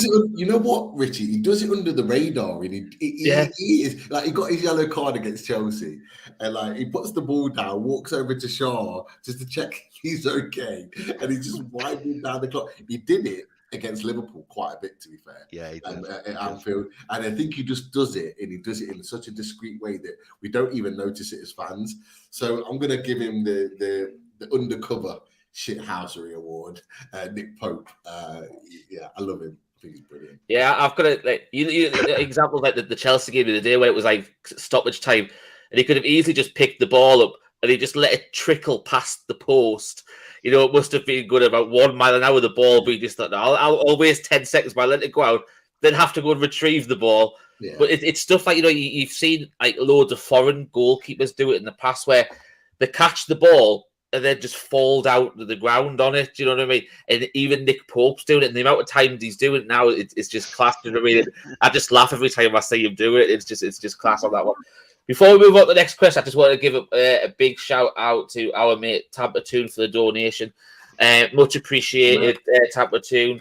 We always appreciate the support from yourself and anybody that wants to contribute to the channel. We appreciate any donations, however big or small. We never take them for granted. And it does go back into the channel to help us, provide fantastic content for you like this every week. Right, next question. Let's have a look. Right, John Askew again. Did you regard this season as a free hit? I did, but I've changed due to our progress. Top 4 is a real possibility, and games are going to be far more nerve-jangling. Yeah, good point. Yeah, yeah. It's it probably is sort of a free hit because last season, when Eddie Howe took over last season, he was saying, you'll take finishing 17th, and they accelerated by almost finishing in the top 10. So they almost took a year out of where they were meant to be. So yeah, I suppose there's a bit of a free hit. Or say that they're in a position now where they're probably going to finish in the European spot. All right, but I'll twist this round because Gary Milligan said, am I right in saying that if we don't finish in a European place, it's going to be easier fighting for the title next season? Yeah, no, there's logic with that because I think we talked about it back when we were in around 7th spot at the time because we were thinking, is it better to finish in 7th and get into the Conference League, which we all want we all want Newcastle to get into Europe, but then it does, there's extra pressure on us, there's extra games on us then, and we're going to need a bigger squad anyway. So that's why we're thinking now, if you can get into the Champions League, bypass those other European competitions, it's a massive jump, as in it's a massive we're ahead of schedule for sure. So there is logic to that thinking, Gary, but at the same time we want to be in Europe. All I'll say is that Europe attracts quality, and when you're playing European football, you attract better players. And you know what, and I don't know whether you boys agree, but there's question marks about a number of our players in our squad about not being good enough. Murphy, Longstaff, Jamal Lascelles, Wood. But I tell you what, each one of those players has come in at some point this season and done a job, and they've done a job and played well. So it's clear that our squad numbers is good, and we can handle injuries. We've had ASM, Bruno, Wilson, out, Isak out, and we've been able to cope. So now what we need to do is kind of start transitioning and replacing some of those players with quality players. But to do that, you have to be playing European football. Those type of players that we want in quality aren't going to come to us if we're not playing European football. So if we get European football, yes, it's an extra demand on us, but I think we then get the players, and we've got the money to get the players that would help us deal with that demand. You look at West Ham this season, they're struggling to maintain both. Why? It's because they couldn't continue to build and buy the players of quality that could manage that demand. I think would be in a different situation. But okay, just change tact a little bit again. John Askew's got another one for Jordan here. Says, will we need to unite at some point in future with Man City as in an Arab alliance to oppose more European Super League stuff and other money-geared changes? I don't know how to answer that. Can I see Manchester City and Newcastle joining forces, given the politics behind the two ownerships? No, to be honest. But European Super League would, because Man City one of the teams that oppose the Super League, was it? I think they're out of all the Premier League ones, they were the ones that least wanted to do it. They sort of went along with it because they felt that they had to, but as soon as there was any ructions, they were the first to pull out, really. Yeah, well, I mean, it's always lingering in the background, isn't it, the Super League? Because I know that the clubs that try to set it up, it hasn't gone away, so there will come in at a point where the clubs do try and break away. So, Newcastle might have a similar view to Manchester City, but while that involves sort of uniting, I don't know. Lads, anyone else? Any idea, thoughts on that? Nah, I think Newcastle will stick. Will be our own. We don't need to follow Man City, or we don't need to join an alliance. I think we'll be our own club. We'll do it our own way, in the way that we see fit as a football club. We're very different to anyone else. We're very different to Man City, although in the same region, in that we're having to do things differently in terms of our build. And I think we'd more rather align with the majority, if I'm honest, because although people might not like that, if we align with the majority, it will allow us to get what we want as a club, ultimately. And I think that will only help us move forward. So that's just my little 2 pence. Yeah, I think the only alliance we're going to build going forwards, I think, will be if we build, our portfolio, or should I say we, PIF build their portfolio and start investing in other clubs, and we'll have alliances with other clubs abroad. I think that's the only alliances we'll build. In terms of the Premier League, I think it's us against them. I think that'll be the mentality. I think that's the mentality that Eddie Howe's drummed into the dressing room. Just kind of that togetherness, that commitment, that everyone's going to knock us. Eddie Howe alluded to it, didn't he, in the January transfer window, and said no one wanted to do us any favours. I think that's exactly what it is. We were down in real big trouble, and we reached out to Man United apparently for Henderson and stuff like that. We tried to get Lingard in before his contract ended, and no favours were given. And I think going forwards, it'll just be us. Yeah. I've got 3 questions here. I'm going to roll all in one to ask Jordan, because it's quite a light-hearted one here.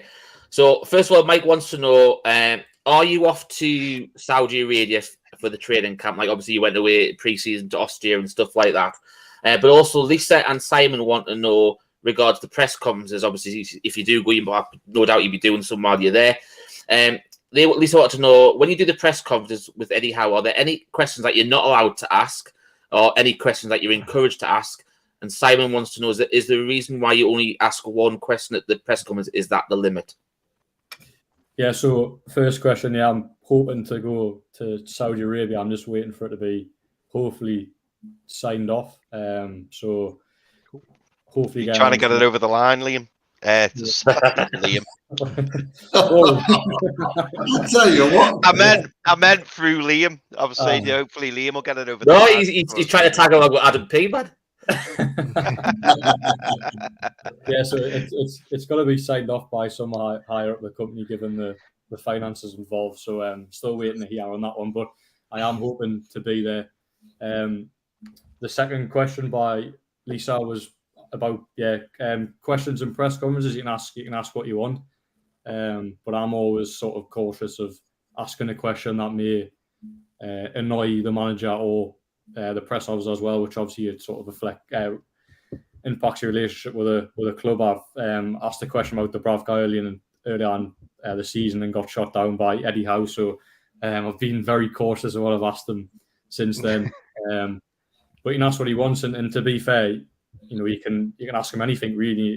He'll give you an answer. He's quite good for that. He never really shuts you down, apart from that one occasion he had with me. But I think we've made up since then. And yeah, in terms of a limit, no, there isn't a limit. But you've got myself in the room, and I think you've got about 12 other journalists in the room as well. So rather than sort of asking 5 or 6 questions off the bounce and annoying everyone else because they haven't been able to ask a question, it's sort of just like ask one question, maybe ask one after, and then let someone else speak, and then you can always go back at the end if you've got a question that hasn't been answered. So Jordan, do you have like say 5 questions ready, because your 4 other questions could have been taken by someone else, so you have to go for your 5th option? Yeah. So I always take notes, but the obvious questions usually get asked by the TV. So the structure of the press conference is BBC Newcastle goes first, and then you've got all your TVs, the likes of Sky Sports, Premier League Productions, BBC Look North, ITV, Time T. So they always ask the sort of the injury questions, if you like, and team selection, etc.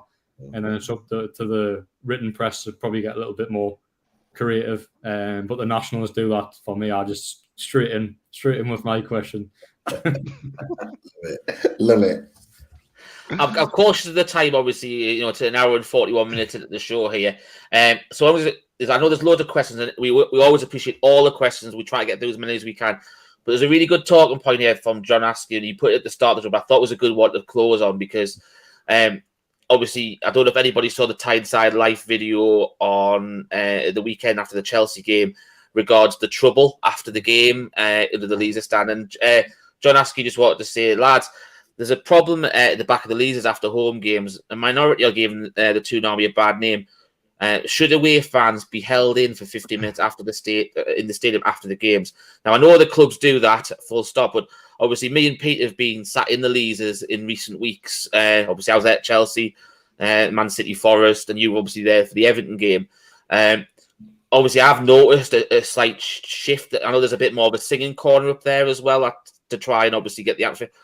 But some of the stuff that goes on up there isn't very good. Bear in mind, it's still classed as a family enclosure as well. But just go start from you, Jordan. Go clockwise again. What's your thoughts on that? Yeah, I mean, I'm not sure about the trouble in the Leazes end across the season. I did see the footage after the Chelsea game. I think for the 15-minute rule thing, I think it depends on the team you're playing. So a lot of teams that come to St James's Park, you've got the sort of the away fans drinking in the same bars as Newcastle fans, and it's good banter, everyone gets on. But there's certain teams that don't do that. I think Chelsea fans are one of the teams that all go to the same bar. So obviously that was a problem because they're all together, they're all following each other rather than scattering out at the end. So I mean, it obviously increases fan safety if you do that. But I think it's you've got to look at who you're playing and the opposition you're playing rather than sort of brandishing every opposition fans with sort of that bad tag, saying keeping them back for the sake of it. It just depends, who you're playing. And I think Chelsea are sort of one of them teams where there has been bother in the past, big following as well. There's some teams that don't bring many fans up to St James's Park, but maybe with sort of the sellout allocations, like some Manchester United, Chelsea, etc. And yeah, there probably is. It probably is the right thing to do because I think the Leazes is a family area as well, isn't it? Or at least used to be a few years ago. Anyway. It is. It goes all. It's all the basic level 7 in the Milburn and the west, like Leazes West corner is. Yeah. So yeah, it's definitely one to. I definitely think to explore because, as I say, the footage after the Chelsea game wasn't nice at all. From what I'd seen, I think there was quite a brawl out of the pub. I can't remember the name of the pub, but it was the Black White Bull, wasn't it? Yeah, I think so. So yeah, not nice to see, and keeping fans at the end, 15 minutes away fans at the end might be something to explore. Yeah, Pete, obviously, we touched on the Everton one because there was trouble at the Everton one as well.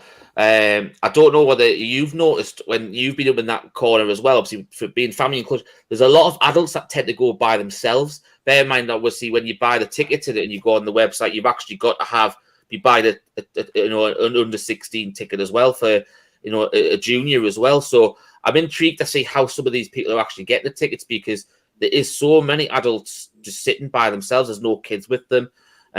So what was your thoughts? Because obviously you experienced it with the Everton game as well. So when I went to the Everton game, I have my daughter. She's only 10, and she felt when we first sat down, she felt a little bit uncomfortable because we had 3 rows behind us, and they were all like young lads, but they were all stood up, effing and blinding, like chanting, but it was all towards the Everton fans. A lot of them weren't even watching really the game for the early part. So there was that. But the one thing I noticed is what you mentioned as well, is that there actually wasn't many kids in that area at all. Like it was mostly adults in that area. And I said, when I say they were younger, I'm talking like 19, 20, like they were younger kids of the oldest. But going on to the trouble, there is a section just down from the Leazers, and where the away fans come out, where there's a lack of police support. There needs to be a barrier that blocks off as the away fans come out. There's an entrance or an exit for the away fans separate to where the Newcastle fans come out. So Newcastle fans follow the route out. They either go round and round to the east stand and down, or they come round to the front, to the Milburn, and down out through the main entrance, right at the front, where the Bobby Robson and Shearer statues are. But what you find is a lot of fans mix at that point, and that's where the clash tends to happen. And there needs to be a police presence there to separate that out. I first noticed it at Leicester, because we were in the Leazers end for the Leicester, but we were in the middle part. But as we came out and walked round, there were a lot of Leicester fans coming out there, and there were a lot of drunk Leicester fans that were giving it the big un after the game, because obviously we won in the last minute. And that was the first time that I'd noticed it. And then on the Everton game, it was heightened at that point. A lot of the Everton fans had got down early, so it was almost like they were kind of waiting there. And I came down later on and they were still there. And it's trickled on down the road to where the Everton coaches are, and that's where it's kind of all kicked off from that point. And it will continue to become a problem, and someone will seriously get hurt if they don't create a police presence there that blocks off that area. If there's a police barrier there of police officers that stop the fans from mixing at that point, I think we'll be fine. But there has to be something better, because you are going to get fans that are coming to Newcastle now. Let's face it, for years and years and years and years, fans have come to Newcastle and in the most have got their own way. So they're all happy. So they're not interested in mixing with Newcastle fans. But now we've got Newcastle fans that are buzzing because we're winning games, that are kind of giving it back to the away fans. The away fans are not liking it. And that's where the issues come in. And it's coming down purely because we're getting results. And they don't like it. So we need to create that. It wasn't there before, but it will be, and it will continue to be the more we are successful at St. James's Park. Chris, what's your thoughts on it? Obviously, watching it from afar sort of thing.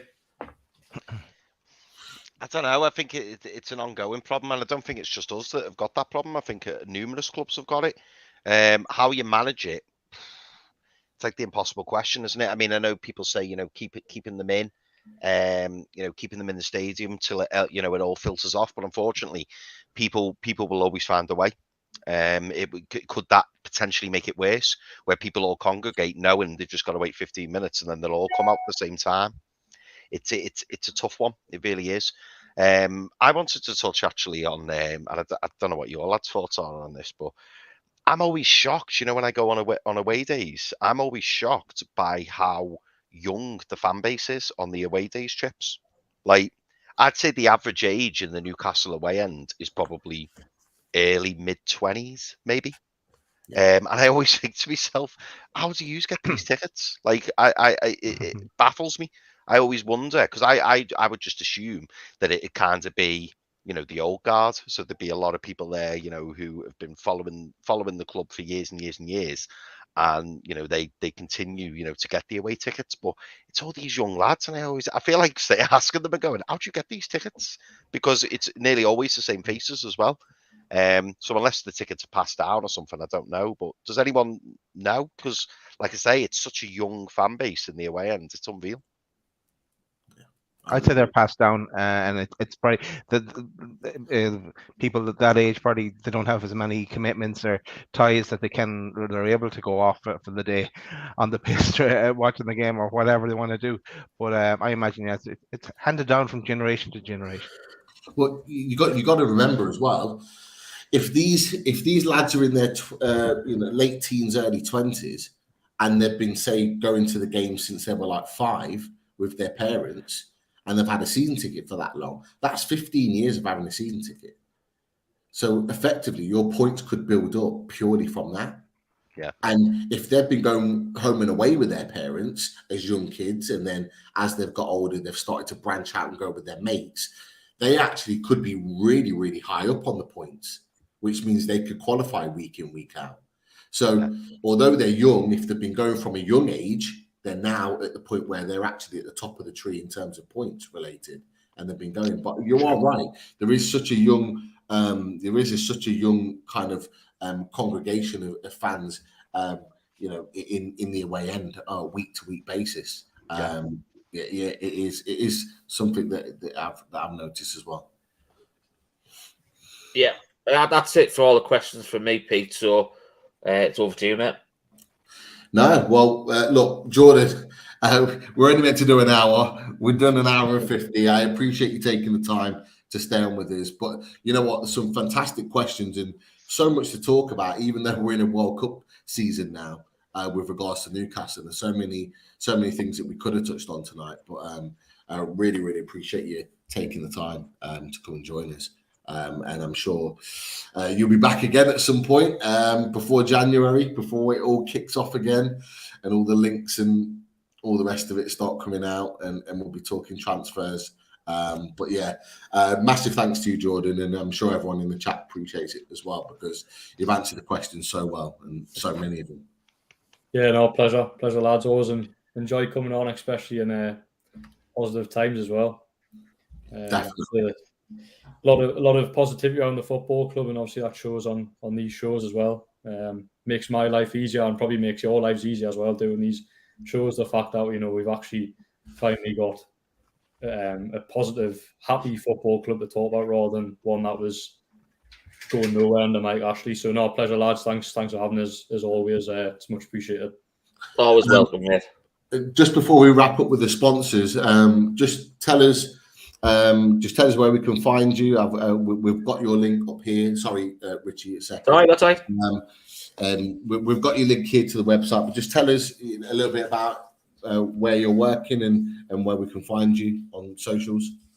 Yeah, so I work for Newcastle World. Me social, it's usually on screen, but it's not the minute. But it's at Jordan Cronin _. Please check out Newcastle World. So it's been going for 18 months now. It's only recently launched, but yeah, 18 months. Going really well. Myself and Liam Kennedy do every home and away game for Newcastle. In the summer went to Austria, Portugal. Fingers crossed we can do Saudi Arabia. We're still waiting on that one, but we'll cover Newcastle United everywhere they go. Try to give the best opinions, analysis, cover every single story surrounding the club. We enjoy doing it, and people who tune in and read our articles make the website a success and keep us in jobs essentially. So now please keep supporting Newcastle World. It's much appreciated, and we do really value readers' opinions. So just get in touch on Twitter as well if you want to have a conversation. Please get in touch on Twitter. I think my DMs are open. So yeah, check out Newcastle World. Say really, really enjoying it, and the more people read, the stronger and bigger it gets. Definitely, and we flashed it up on the website up on the screen a second ago, but actually it's also in the description as well. So if you didn't get it on the screen, it's in the description. So go back when you're watching the show and check it out as well. Jordan, just as we wrap up, I'll let you go just because you'd nearly doubled your time with us. But we'll sort out you getting back on the show, and we'll talk about all things Newcastle United. But for now, absolute pleasure. You take care, mate, and we'll speak to you soon. Thanks, Jordan. Thanks, lads. Good night. See you in a bit. Bye-bye. All the best, mate. Yeah, mate. Take care, Jordan. Thanks, lads. See you later, fella. Safe trip. Great to have him on, Jordan, and answered the 50,000 questions that were put to him as well. I was about to say, Pete, do you think Jordan's getting delayed with regard to the Saudi Arabia trip because Liam already knows that they can only afford one to go and he's going to be going?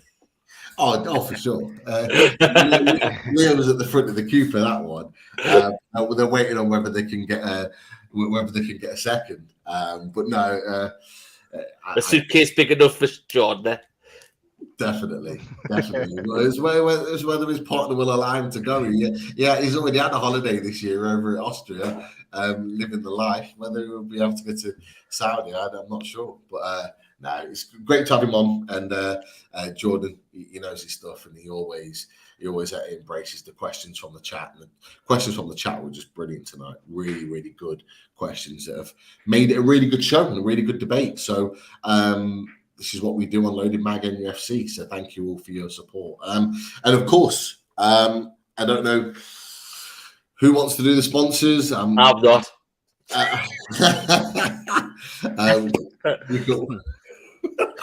We can work out. Sure, I'll run through them.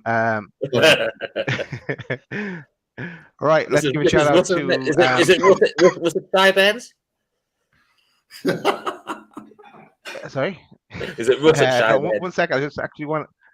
I want to do something as well. Just see, yeah, not delay. Well, the delay could be kicking in, but I wanted to try this. See, because it wouldn't work earlier. Can you see the screen now? Yes, you can. Right, yeah. Just link to Shy Barnes. I wanted to let people know. Well, we've already mentioned about the loaded hats and hoodies, and the t-shirts are already available. But there's new colors being added today. There's the Callum Wilson. There's the Big Dan Byrne. There's the J7 Charcoal. There's the Grand Cruel. There's Eddie Howe. There is Nick Pope. Saudi Green, ASM French Navy. There's the Miggy. There's the Trippier. There's the Bruno, and there's the Fabian Schär. Just because we did mention them before, but it just there's new ones added today. So just to kind of, if you fancy getting one of them, you know where to go. Go to shyburns.com. And Simon also has his own range there for a link to mental health that you have seen many times, and go to the site to check out the latest from Shyburns and Simon. Also, shout out to Pins and Prints and the pins and the prints that it's done with the lads there, and it's Richie mentioned before. There's a new one that dropped as well. We don't have a picture on the system, but go check out the latest. Shout out to Miss Marty at Machine House, and the t-shirts and the hoodies that he has. Yeah, I think Sean was very unfair on you, Richie, because you did a great job. Just a slip of the name, and it's very easy to get them confused as well, because it's easier when you've met them face to face, like we've done with Simon, and we will be doing it with Russ. We must get the rest of the lads to come and join us as well. So a shout out to Jory Rice and to Dean. We must get Dean to join us at one stage as well, and the t-shirts that Dean has available. And I mentioned Russ, but yeah, and I'll get rid of the banner, the radiator shed, and the lovely radiators that are available. And I put myself in jail now. Bang. And it clicks on. Yes, that's available from Russ. And we also just note that the 5% discount extra to the discount you can already get from the radiator shed. Let me get rid of that picture again. Yeah, I'm not going to go into the details. We've talked about it a few times this week. But if you want radiators and you need them, you only go to one place. Go to Russ at the radiator shed. He will sort you out. Don't you worry about that. Or if you know someone that is looking to do something with their house, go talk to them, because you're already getting 25% off. Then you get the loaded mag discount as well, of 5%. Bargain city. Anyway, I was going to say, I'm sure we'll be talking about Russ and the radiator shed as the weeks go on, because I think we've got some things up our sleeve, haven't we? Working with We Russ, do. Can't say anything Yes, now. yes. No. But yeah, we've a few things that Russ has some great ideas, and make sure to say hello to him in the chat. So we're looking forward to getting them on the screen sometime and having a proper chat. And yeah, there's good things to come. So yeah, that's really it from the sponsors, I think. Yep. And yeah, just the last one, link, as I mentioned before, link to Russ is the install works. If you want to get, he also can organize things to be installed for you as well. So have a chat to Russ. You also want to mention about Simon. He's helped the homeless campaign. Obviously, the GoFundMe link that you can find there. Obviously, as everyone knows now, he's in partnership with the Newcastle United Foundation. They've obviously got the link before. You can see he's had some fantastic donations off all the Newcastle fans that watch this show, and also from the Toon Review collaboration the other night as well. Just if you can donate anything, it's much appreciated. We know times are tough at the minute for a lot of people, but if you can spare a few quid to, help try and keep our homeless warm at this time of year, it'd be much appreciated. Nice one, Richie. Just to let people know as well that what's coming on Sunday. So we've got we're back on Sunday night at 8:00 with the Toon Review with Paul and the crew from the Toon Review, and yeah. No idea what we'll be talking about. We'll find something to talk about between now and then. So yeah, it's also a good laugh with the crew, and we're at home this time, so it's going to be unloaded. So come join us on Sunday night at 8. And just whilst I've been on the show with you boys, what have you done? I've secured Lawless. Lawless is coming.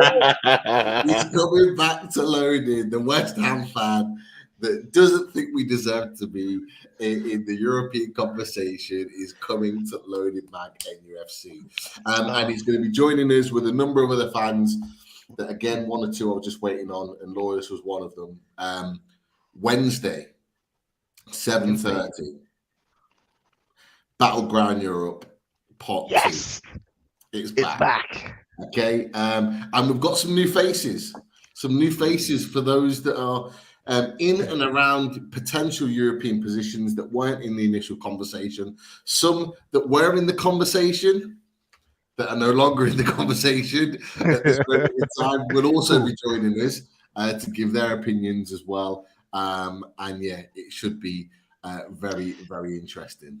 Just to add, Pete, is Dan really appreciative of being in the conversation? Is that is he pleased to be back, and is he thankful that he is in the conversation? To be fair, he came back straight away and was like, "Yeah, I'm in." So he was very keen to put his hat in the ring to talk. He likes the crap read that he paid. He's he's a really great laddie. Is obviously there's been some on socials off the back of some of his comments that have kind of gone in on him, and you don't want it to turn nasty because he's really not a bad guy. He's a great guy. He's got good knowledge. There's a reason why Don Robbie at Arsenal Fan TV, having worked with him so often, because actually his knowledge on football is good. But he's a wind-up. He's a wind-up, and you never know whether he's winding you up or he's being serious. And it's hard to distinguish between the two, but he's such a great lad. And I'm really glad that he's coming on.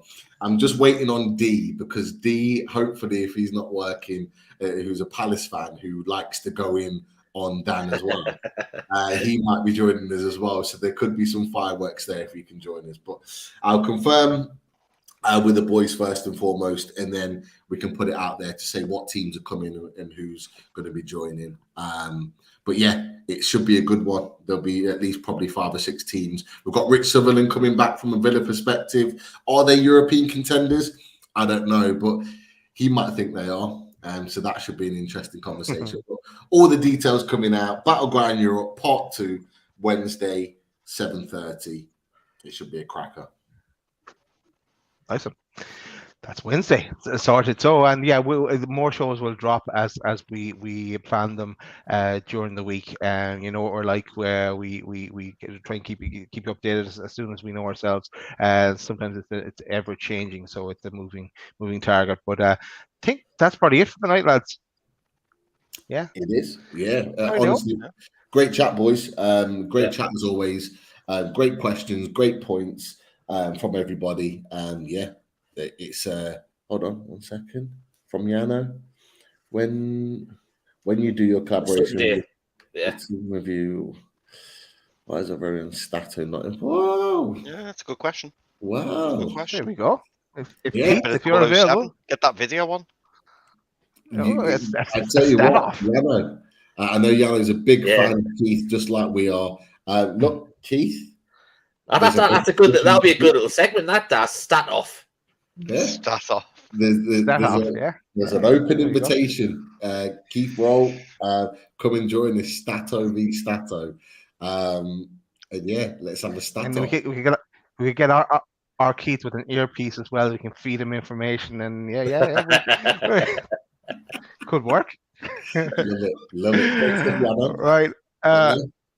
That's a good idea. Always welcome ideas.